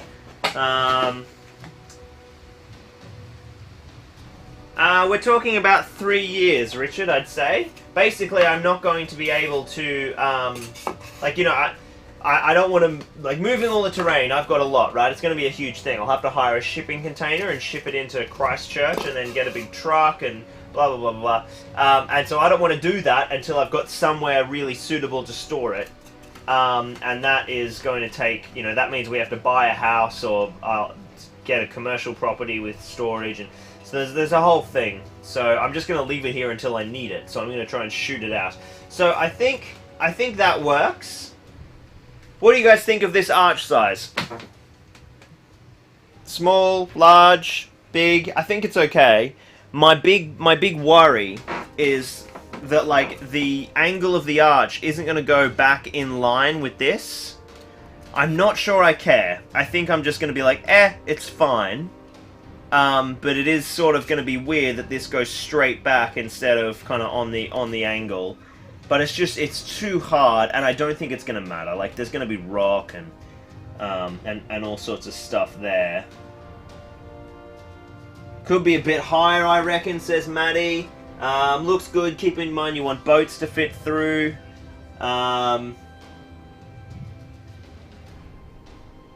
Mark Hansen says, why not create a template? Essentially because I'm only making 2 cuts, so I can make 1 cut and then use the insert as a template. Or just, you know, use the other half as a template. I think let's just cut this and we'll just see what we think of it. At the end of the day, I think it's going to be okay. I mean, like, looking at it, I feel like it looks all right. Look, it could be a little bigger, but it's a massive arch.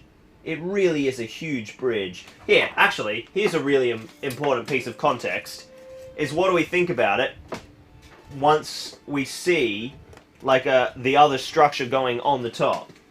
And I think the answer is, could be a little higher. I think it could be a little higher. We can't make it any wider, or we risk kind of damaging the build a bit too much. Unless we just kind of hack it. Alright. Pull the trigger, Lockie. Taller? Taller. Okay. We'll do the exact same thing, but we'll go up like 2 centimeters. So let's pick here to be our spot. So roughly there. Oh, that's way too much. Let's go up to there. Yeah, exactly. So the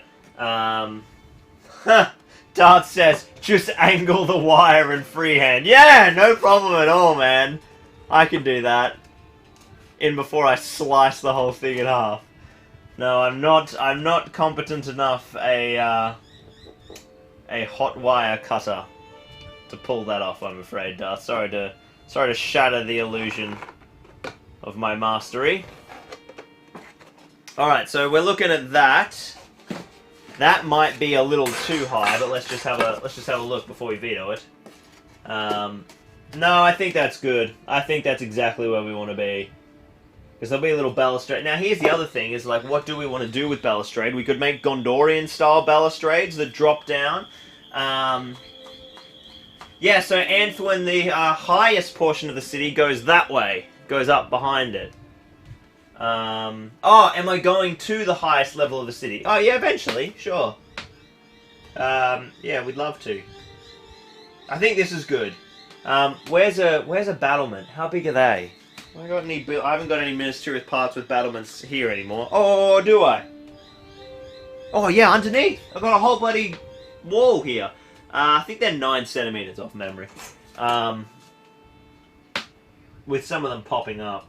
Yeah, I mean, it's gonna work. It won't work, but we'll just make something work. It'll be fine.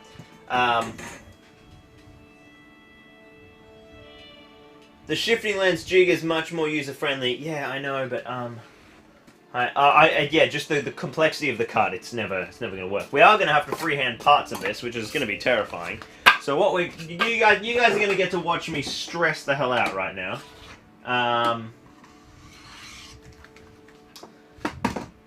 Unless I make a curved template or find something that matches that curve and try that with the hot wire cutter. Let's have a quick look around the workshop and see what I have that matches that curve. 80mm GW base? Ooh! 80mm GW base. They're actually like 85 by the time they hit the bottom. It's slightly too small. Hi, George. Let's see what's in there. Let's see what paint tins. What do we got here? What do we got here? Oh, yeah, there's the aforementioned insanely flammable thinner that dissolved half the board just the other video. I don't think I'm game enough to cut the hot wire cutter with that.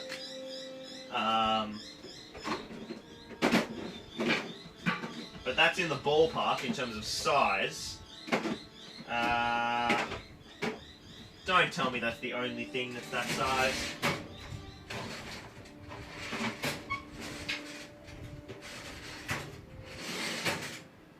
Oh, plastic tub. Plastic tub looks promising. Too big, but the underside is good. Oh, but of course the underside doesn't help us because I'm using a hot wire cutter. Alright guys, we're freehanding it. It's happening. It's happening. This is gonna be less than fun. So what we'll do is we'll we want to freehand as little as possible, right? So I'm going to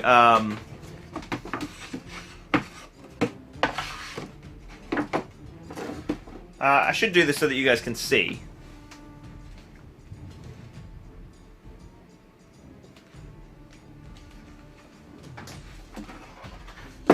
You guys are all just gonna laugh and enjoy my pain here, but it's gonna be fine. Let's get this nice and close so you guys can see. All right. So what I'm gonna do is I'm gonna cut all of I'm gonna try to cut the straight sections first. Oh, whoa, that wire needs a little tighten. Now what I'm going to do is I'm going to cut and then watch how I pull away the fence to give myself working room. Cut, cut, cut, cut, cut, cut, cut, cut, cut, cut, pull away. There we go, so I pulled that away into a region that, you know, is not important. I can pull that away. And this one's even easier. No, it's not going to be the same problem because I need to go. No, yeah, this one's an easier angle for that job.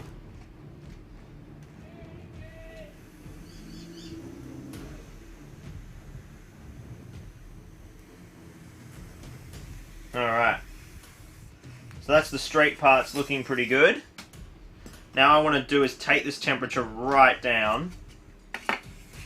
I don't know, and kind of just give this a whirl, I guess. Just going to go really slowly. Try to use the rotation of my hands to help. Obviously, it's always better to be conservative. I don't want to be pulling the wire too much either, because then it changes the way that it cuts.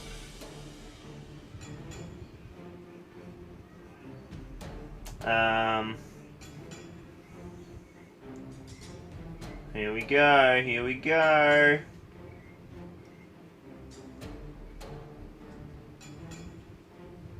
Oh, I went out a little bit there, that's annoying. Okay. Not bad, not bad. Let's move the wire cutter out of the way. And now we sort of move into like a salvage phase, where we grab our knife. Oh, Miguel! What are we doing, dude? Thank you very much, mate. Was that alright? Was that for your adventure to Middle-earth? Thank you, buddy. And also, reward for my victory. Dude, I am pretty happy with this. Thank you for the super chat, buddy. Thank you very much indeed. Whew, whew, that was hardcore. We did it though. It was the super chat that did it, I think. So then what we do is we're going to grab just the smooth end, or like basically any kind of curvy surface. This part of the knife will do. And really kind of bash the bits that aren't working into shape. But honestly, it's all pretty good.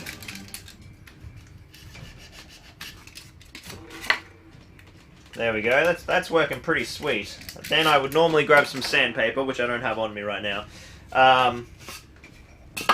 And so that will go there, and boom, we have an arch. Now, do you guys see what I mean about how like the water goes in a weird direction?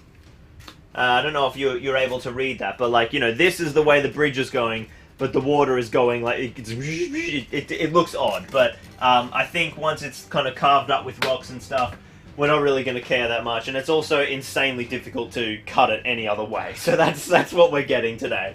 I'm really, really happy with that. And now what we can do, we know that this is our facing side, so I just need to line this up here, and then we can use this as a template. That's the outer facing side, that's the outer facing side. Boom! How easy was that? Oh, hello, we got another one! What's all these super chats? Matty Mulgrew, thank you, dude. Thank you indeed. I always find it interesting to like try and guess, like you know, like understand the currencies and stuff. I know what euro is, luckily. Thank you, dude. That's really generous, mate. We've got well, I mean, obviously that's my preemptive reward for success on the second cut. So let's make sure that 10 euro was earned. Alright, let's get the straight cuts first, like we talked about. We'll do the complicated one. Am I in shot here? No. I need to shimmy over a little bit for you guys.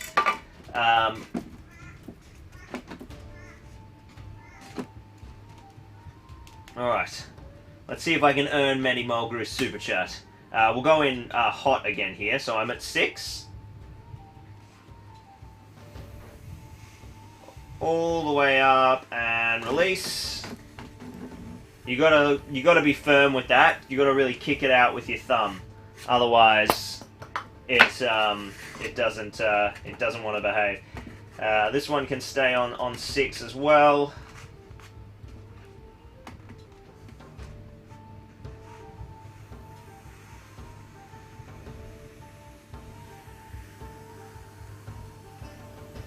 Beautiful. Okay, now we go all the way back down to 1. Let's earn the super chat.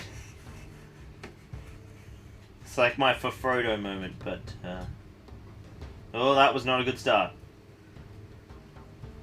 I want to be nice and slow so I'm not warping the wire. Yeah, we haven't started as well. I felt the pressure of the super chat. I think I've saved it here. We've pulled it back. We've pulled it back. This is good. Oh, that was a great section. Oh, why did I talk? I wiggled it. Got to remember to be conservative. So we want to be on the inside of the line. Oh, this has been squiggly. Really squiggly. Oh, I finished strong, though. I finished really strong. Okay. Honestly, often it's like, as long as you get the sort of start and the end pretty good, it's not too bad. Let's try and save a bit of this roughness. I'm just going to mute myself.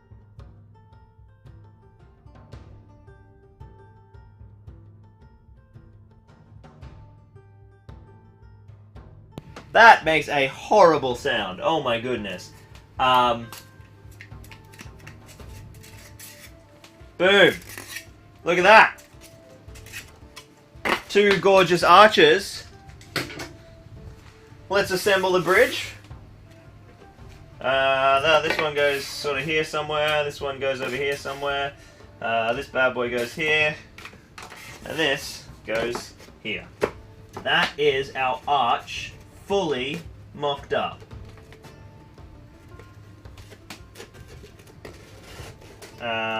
Is it? Yeah.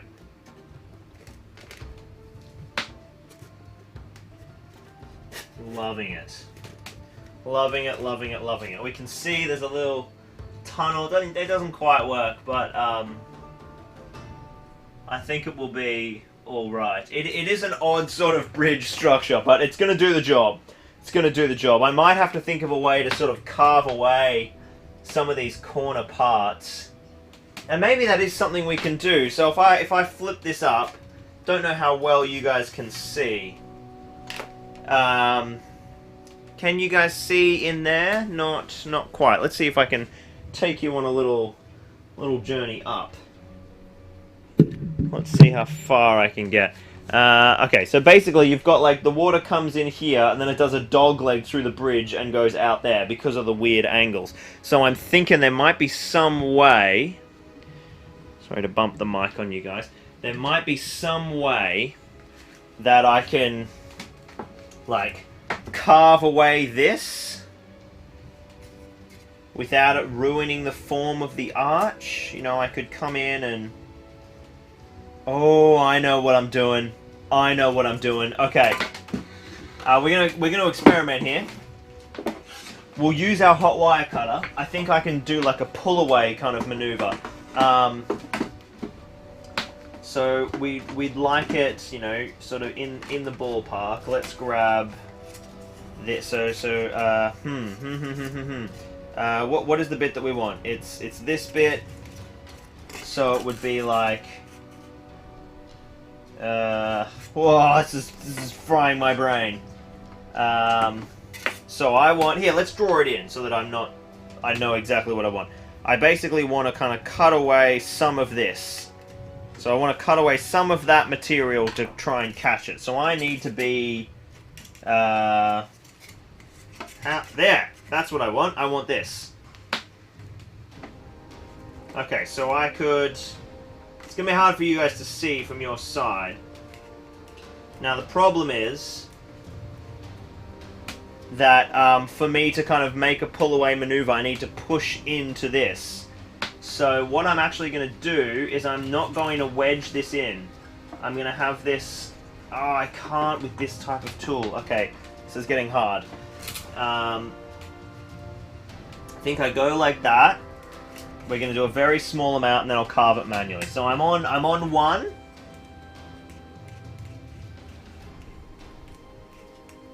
I'm on one. I'm just sort of slowly working my way along. And what I don't want to do is mess up... Oh, but that's the interior curvature, so who cares? Alright, and now I will stop.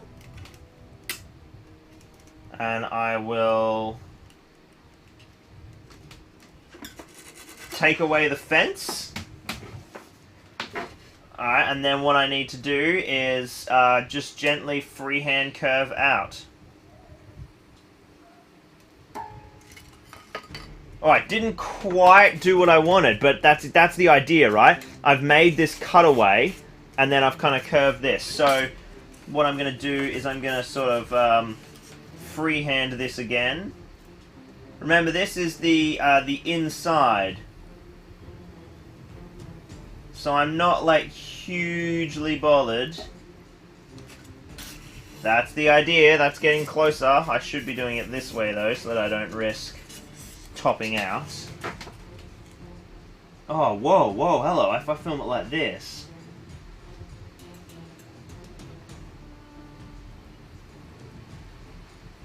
Sort of just gradually working on it. That's the idea, anyway. And then I could probably do this a little better with the knife now. Lodero says just focus on the cutting. No, it must be beautifully narrated for you all. Believe it or not, that actually doesn't distract me at all, because I'm usually talking to myself while I'm working. Don't have the sharpest blade here, but...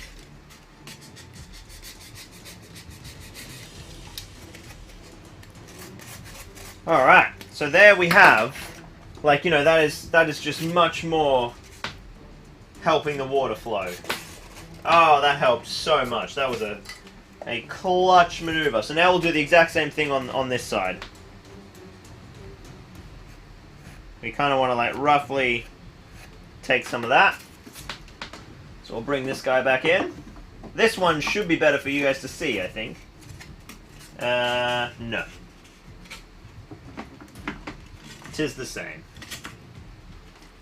Now I'm actually working towards... I've got my outward side facing out this time, which makes it a bit more challenging, but that's okay. Oh, this is odd that the angle is so significantly different. Oh no, I've just drawn badly. There are still 230 of you guys watching this morning of me slicing and dicing strange pieces of foam. That is mind-blowing to me. Thank you so much for tuning in, everybody. Oh, I absolutely must have knocked this, I think. Or at least it just doesn't quite work in this extension. Alright, that is almost where we want to be.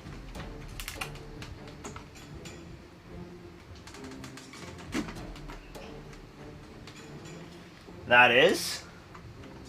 So now we do the same thing. We go on nice and slow. And we make a cut.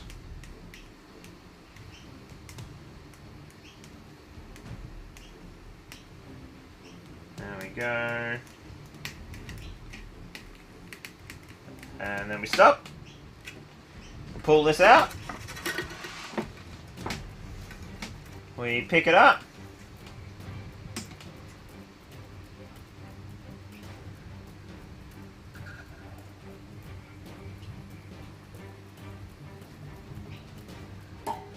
Whoa, look who did a pretty good job first go. That is what I'm talking about. I basically just completely replicated that cut first go. Amazing. Okay, so that solves our little problem there.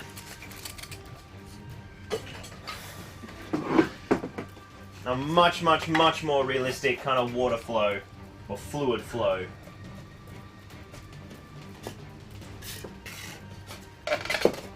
Because, you know, what would we have done if that looked slightly wrong? The world would have ended, wouldn't it?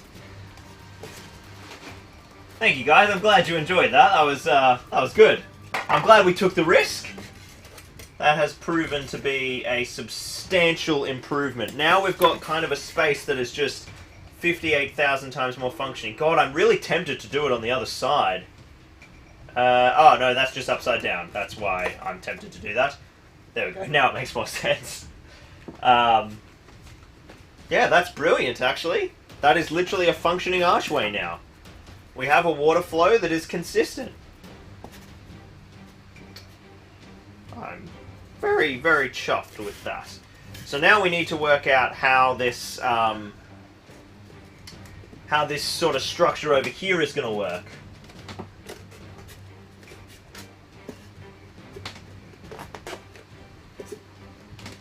Alright, so we've got all our bits and pieces coming together there. There'll be a little piece, there it is. Is it this one? Is it this one? I don't know. I think it's, no, it's this one up here. So here's our various, there, we got our bridge now. There's a tunnel, it's all happening. What we need to do now is work out this dock situation. So over here, there's a little stairwell and some form of dock. So this is a canal, basically. It's, you know, I'm sure there's sewage outlet, but it's grey water. There must be a natural spring that comes from inside the city, and this is kind of where its outlet is going to be, flowing sort of from about there down through. And we want a kind of culvert. I want it to be really rocky and cliffy and maybe like industrialized slightly. So like this is nice, but then this is all going to be rock and cliff. I think this will work quite well. I need there to be drains and culverts. So what do I want to do with this piece? Probably there, this little piece in here, I feel like this should be just taken down and trimmed, and then I guess unless we do something here with the, depending on how this dock plays out.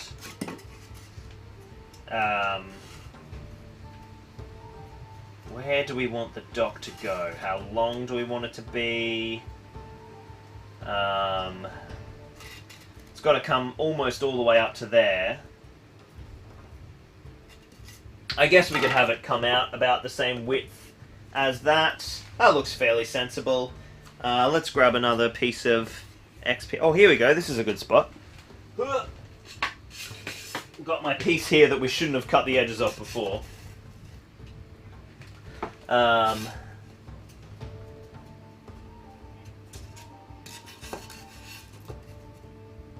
Yeah, just a small jetty, basically. Exactly. We only want something that's like almost 40 mil wide, maybe slightly less.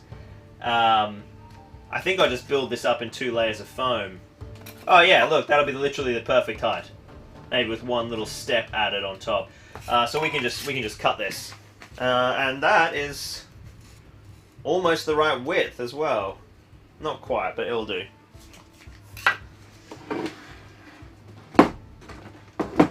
Just go back out to 16 so you guys can see. Let's just use offcuts, like let's just make what we have work and let that be part of our inspiration as well. Yeah, there we go. So we'll get rid of this edging that we shouldn't have put on it. No big deal.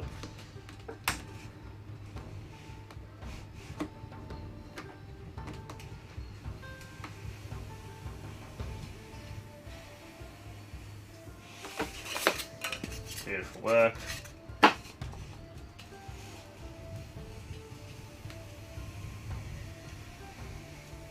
And then I'm just going to cut this in half, which is about there. Sorry, you guys can't really see this. Just get done quick.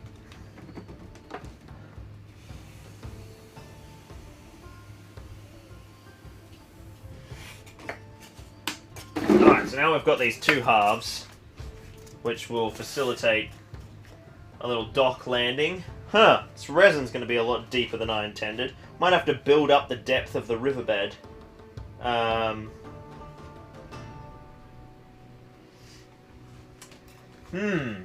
Maybe this didn't need to be 50 mil higher.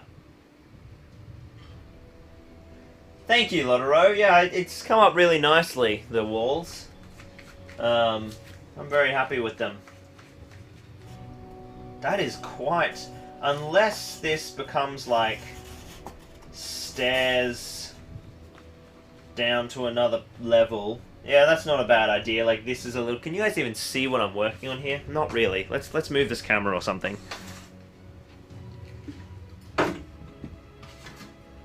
See if I can get it over here a bit more. Cool. There we go. That's a bit better for you guys. Apologies. Alright, so...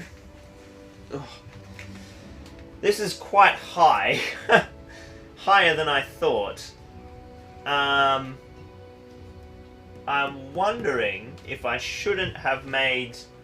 You know, if I shouldn't have elevated this. But I feel like the arch needs it. It is a large drop. But I guess that makes it a bit better defensively. Yeah, stairs down to a small wooden dock, but then of course I have to make the wooden dock. Although, what's this I have over here? Where? Oh yeah, oh yeah. How fortuitous. So, this little thing. It's been sitting here for a long time.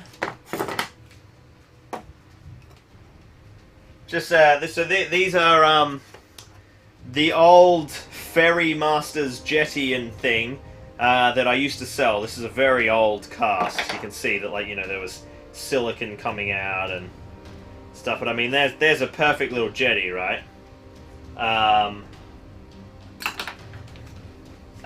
So what you'd probably want. I just don't want it coming up that high. So you'd have to, you know, this would become stairs. And then you'd almost like put this in here. As like a little side, I guess, yeah, like you're mooring to the side of the jetty. I could even just cut off 2 of the posts so it doesn't look weird. Relocate one of them to over there maybe. And have it like this. What do you guys think of that? Yeah, cool. James, that's genius. Why is James getting, what did James do?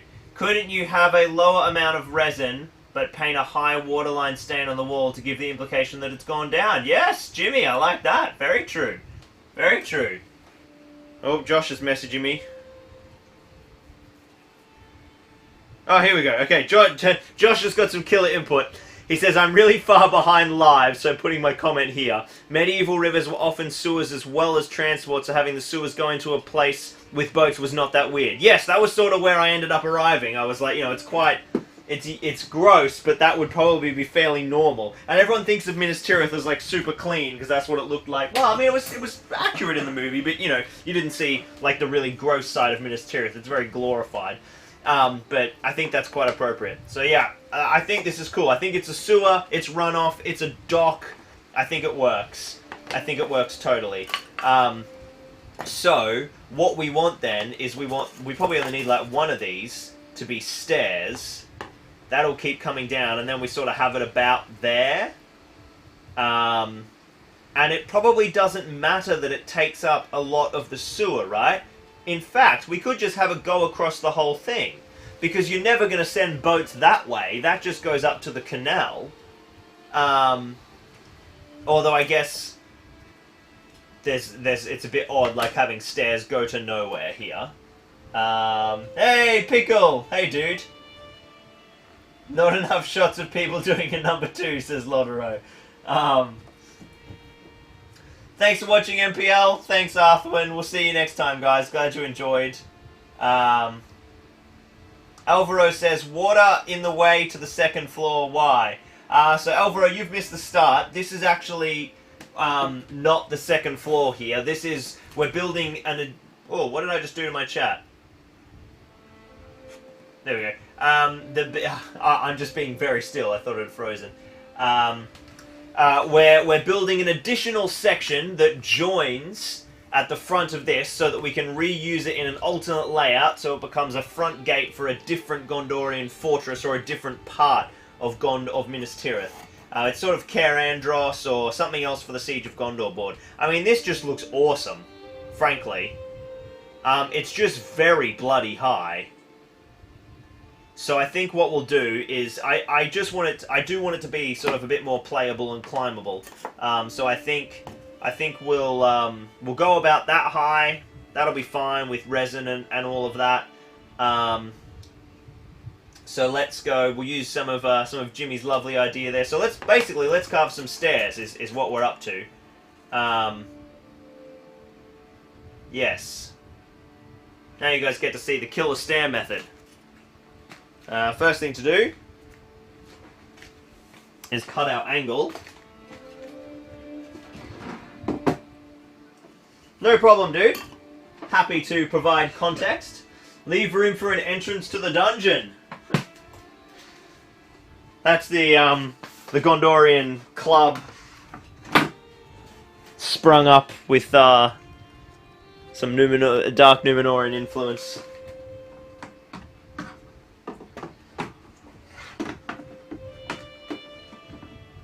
All right. there's an Arrested Development reference in there somewhere. It's the Gothic castle.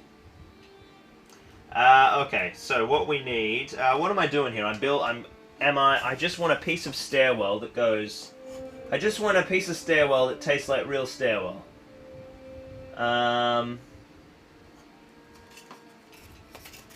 Will that work? That might work. Why don't I just use this piece?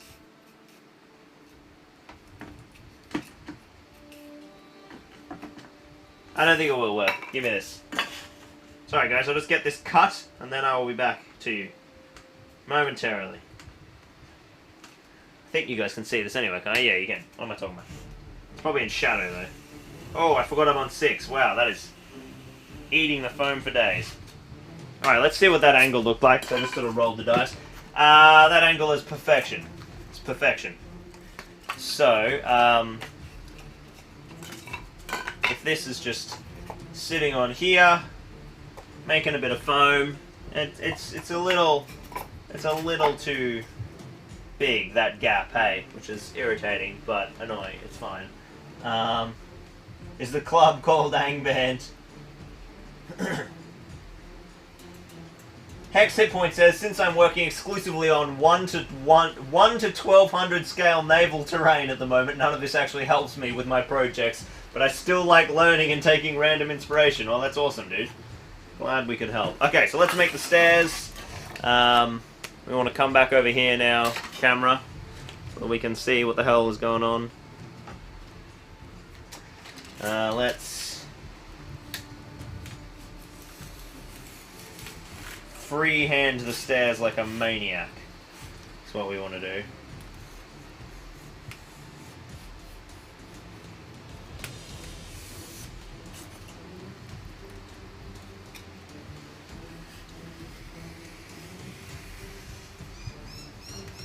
This is how I do pretty much all my stairs.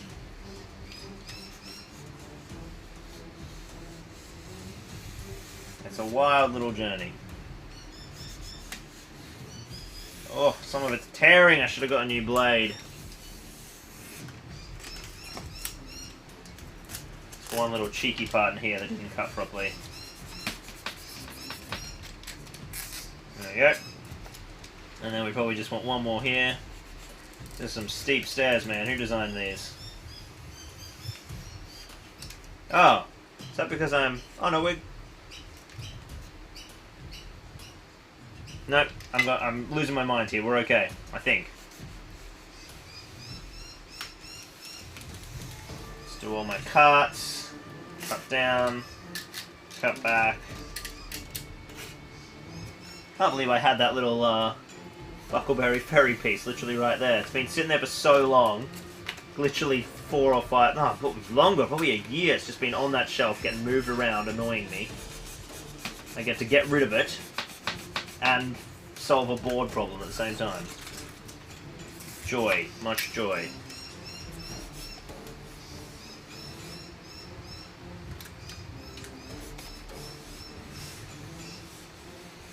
This is not the best stair work I've ever done, but it's only gone down to the sewers.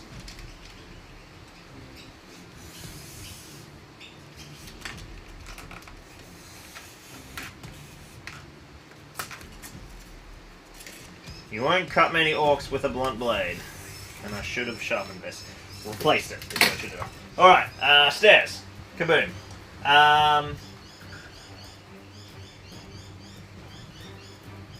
Mainly for the aesthetic, Dave, if boats aren't going under the bridge. I just think it looks significantly cooler, having it a bit higher.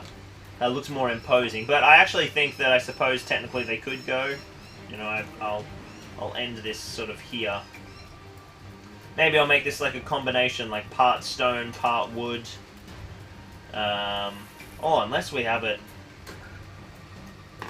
It's quite fun, like the challenges that you get presented with by like sort of appropriating something that isn't really quite doing what it was set out to do.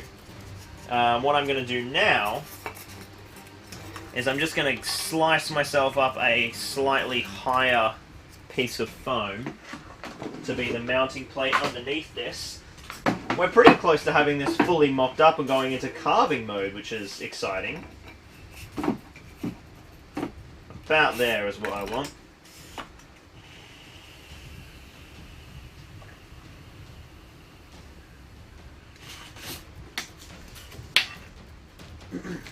So this bad boy is going to go here. There you go, there's our stairs. That works a little better. And then these are going to go here.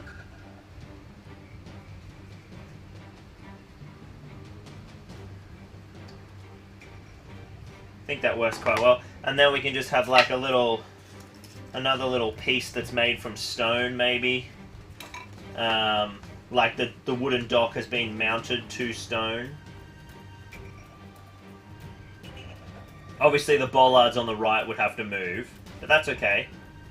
That's no big deal.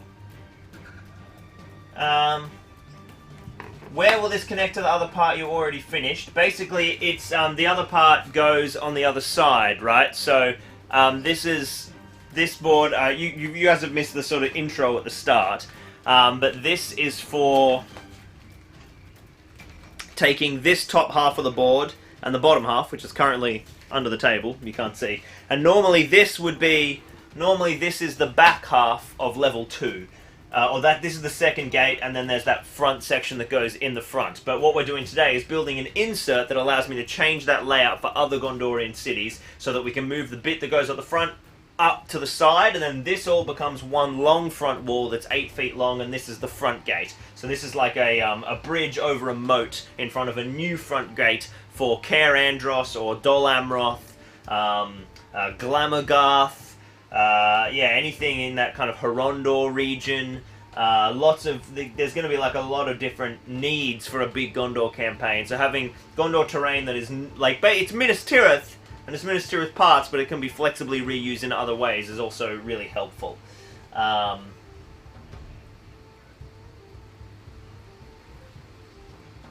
Oh, that's a cool idea, like the little floating jetty. I like that. So that will go there. Before we put this jetty down, let's sort of solve this problem over here, which is like, what the hell is all of this doing? And I suppose that just becomes like a solid. Do we just make that a solid block there, and wall it up, and then fill this with just a something, just when it's in this board mode. It's not the worst idea in the world.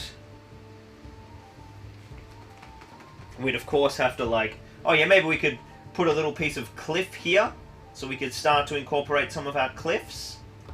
And then I think that's what happens there. Let's do that. So that will need to be, this is actually way too wide. So we can cut this down. Oh, which will help with the weirdness of the... we'll come back to that. Either way, I think we wanted about... No, I don't think we will come back to that. Let's do that now. So this needs to be that long. So we need a tall piece of foam. That's not tall. Need to put that spacer in. This is all coming together rather quickly. I mean, you guys have been watching me for, I don't know, some time now. 2.5 hours. But in terms of construction work, plus I streamed at the same time, so it was very efficient for me. Thank you for joining me this morning. It's been fun. Let's get a piece of foam. Oh, I'm off camera. That's not helpful for anyone. One day there will be someone to do this. Where's the hot wire cutter? Just pan each time I walk around the studio. What a dream.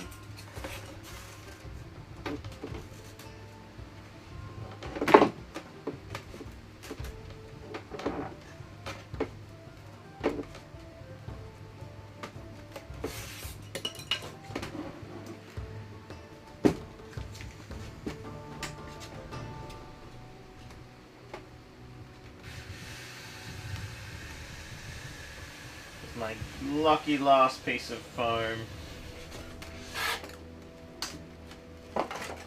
Lucky last of the original NAF foam supply.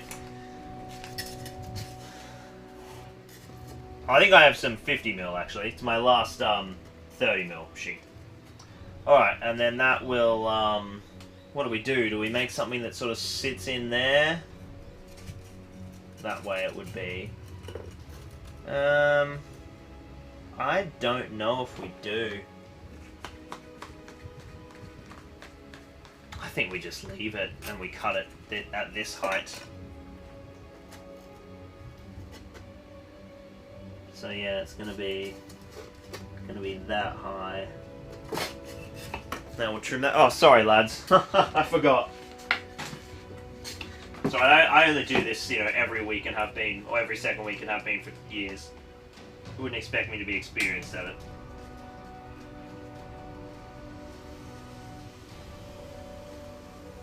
Alright, so that's going to be our little plinth. I just took a second measurement there off camera.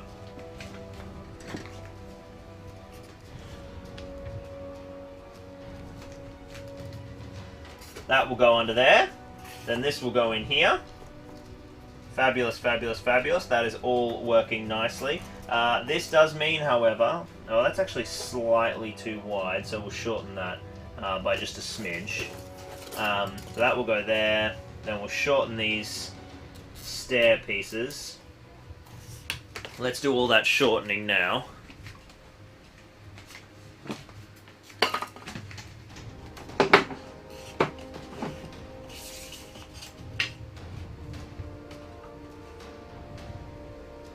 Oh man, I'm not going to be able to get to the post office to send everybody's packages.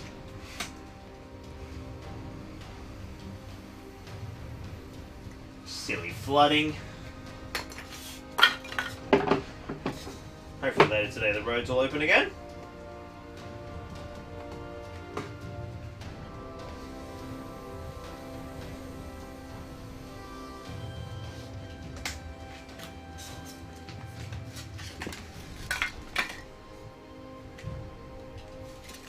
Alright, that will go in there.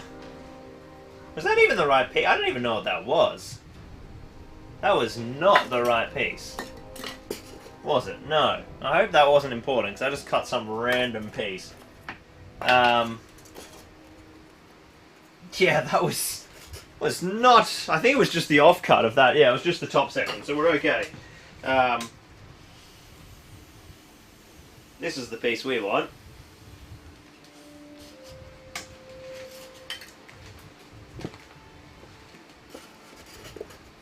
That's going to go there. That's going to go there. This will go in here. Yeah, I think we literally just need to do that now. We don't even need to put anything else in there. We might go that way. Oh, I don't know. It's all very tricksy. And then maybe we just whack this in here. That looks pretty cool. And then we can put a rock on it. Boom, guys. I think that's our little exterior wall there. I'm liking that a lot. I'm liking that a lot. Kiara, I have thought about it. Distributing now foam for hobbying stuff. And yeah, it's just something I haven't got around to organising, basically. I think shipping it would be a nightmare, which has disincentivized my idea. But yeah, it's certainly something that I did think about for a while. We may get to that eventually. I think that's pretty good. I think that's pretty good, guys. I quite quite like that. We'll take a little bit off the end here.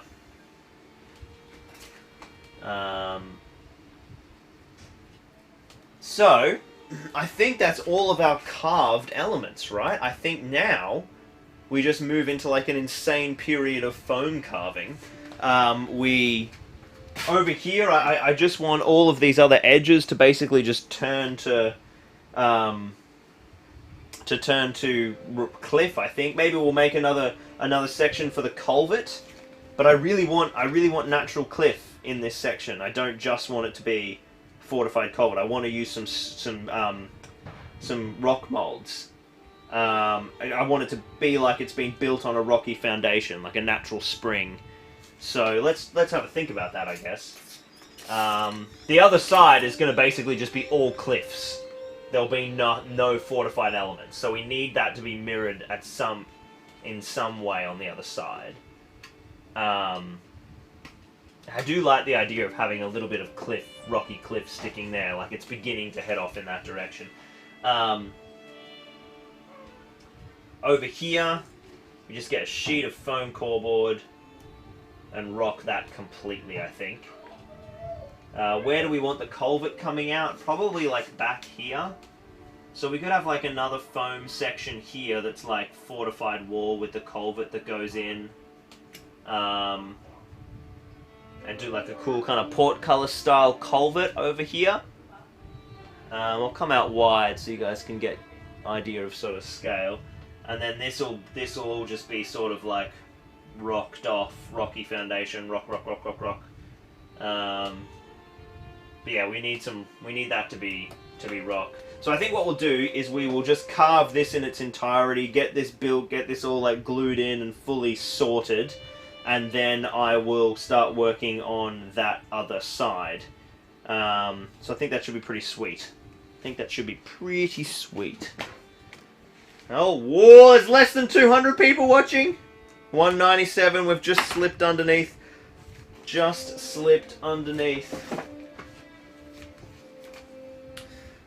Is it intended to be pre-battle, during battle, or post-battle arrangement? That culvert right under the staircase road is perfect. Yeah, I think it'll work well. It sort of continues down and gives a purpose for that stairwell to be there, like it's checking over the culvert. I don't know. I guess pre-battle, but maybe we build a way for it to be able to do both. So many people joining in still, guys. This has been absolutely mental. Thank you for tuning in so far. Still 200 people watching. Absolutely crazy. Remember, guys, that the big video dropped last week, sort of showcasing this off in its big layout, and that's over on the channel under the upload section. If you're enjoying the look of this stuff, go and check that out, because that will knock your socks off. Hey, James is back. Just came back. Progress looks awesome. Yes, Jimmy, we've got the whole bridge happening now with archways. We've worked out we're going to use my old Buckleberry ferry dock. We could even have this like floating in the resin like a little barge, which could be quite fun. Or we just leave it loose so it moves around on top of the water. That'd be more dynamic. And then yeah, there's going to be some sort of sewer structure up the back there, which we'll build as like a separate element. So I think now it's time for me to just dive in and go carving crazy on all of this structure, and it's going to come on. Oh, a statue. That's a cool idea. Hey, the Harrow, thanks for tuning in. Someone's just whacked pylons under the jetty. Yeah, 100%. Yeah, basically it'll get like just balsa bits of timber that just go straight down underneath it. That's going to look absolutely fine. I won't do that until I've worked out what I'm doing with the base of the culvert, whether it's like a completely deep canal or whether I'm texturing it, or I think I'm just going to make it really deep, and it should work pretty well, I think. Arnold says, night here, but eating cereal to get into the Zorpazorp zone. Took whole stream to work out how to gift you, but can't link PayPal to Google Pay. Sorry, man. Fantastic as always. May have to Patreon. Hey, Patreon's always a great solution. Thank you for the support, mate. That's really awesome. It certainly makes this all possible. The old, the Patreon, the Super Chats, you guys are key to everything. So, I think that's where we're going to leave it today. That has been a really successful stream, guys. We've carved up this whole bridge structure and most importantly, worked out how the whole space is functioning, come up with this awesome little jetty idea. What I will now do off camera, for the rest of the day, I will dive into carving all of this stuff, get the camera over, get some close-ups on that, and kind of get this all glued up and solid. And hopefully by the end of tomorrow, I can have this whole little strip completely finished and move on to the rest of the board. But this has come together nicely. The other interesting little thing to decide when we get to it will be like, in this particular city setup, what we do with these plinths. Do we still have a few small, just little buildings, just part of Eric's building, part of that building? It's all coming on. What can I do for you, young lady? Oh, I made a bridge. Look, so this is that culvert bit. That's, you know how this is the two boards side by side, right? So this board, the one that's underneath the table, goes over there and it forms one long wall, and this becomes a front gate to a new city. Yeah, Larissa's looking at me like she has no idea what I'm talking about. And then this, look, this is the old Buckleberry Ferry. I do remember that. Yeah. This is going to go down here in the sewers and be like just a little jetty, and then up here we're going to have like a Helm's Deep style culvert. So What? like resonant, like sewage and grey water and stuff that's collected in the city is running down. And Very cool. yes, it's all happening. Why, if you're talking, is it here? Oh, I don't know. Why is it not on my face? Not on your face. Yes, I should probably have had it on my face for the goodbye. Here we go. You want to see my face, people? Hey, we're looking at the work. You want to say hello? Marissa's getting camera shy. Stick your hand in. There you go. Alright. It's time for me to go carve, I think. It's time for me to have breakfast and then go carve. But thank you for joining us. Breakfast. Well, I provided you with a smoothie. Yeah. What do you think this Oh, is? I'm in trouble now. It was a good smoothie. What was in it? What do you think? Oh, banana? No. What? 0 banana. 0 banana, okay. Mango? Yeah. Okay, frozen mango. Mm-hmm. No banana, wow, okay. Oats? No. Okay, what the hell was in this smoothie? I have no idea. Mango almond milk. Almond milk? Like leftover cereal bits from your wheat Oh, bix yeah, the wheat bix. and hemp seeds. Hemp seeds, well, there you go. So it was mango, it was mostly mango. I got the important bits. What are you looking at on the stream? What does she know about second breakfast? Yeah, see? Exactly. It's time for 11sies, mate. It's like 10:43. Alright, see you later, guys. Thank you for tuning in. We will be back next fortnight, and I think we're actually going to have a little run of terrain streams for a while. This project will be finished, but spoiler alert for you, little boys and girls in the chat. I think we will be doing Osgiliath in 2 weeks' time. If I can get this finished and a bunch of other stuff I've got to get done for other projects that can as yet not be disclosed. Good aim, Larissa. I think we're going to be up to Osgiliath and starting to work on that next portion of the front Siege of Gondor board, which is going to be baller. Going to be absolutely... Oh, I'm so excited. I love doing these big terrain streams because I just feel so productive. But we will get back to the mini painting and the battle reports soon. Thank you so much for tuning in. I'll see you guys in 2 weeks' time here on live streams. But as we're on the main channel, I think I'll see you... I think we got a video coming out maybe next Tuesday or Wednesday. We'll see how we go. We'll see how we go. Anyway, thank you so much, people. See you soon. Just bye-bye. Bye-bye. Wait, bye-bye. It's so much wider than I keep thinking.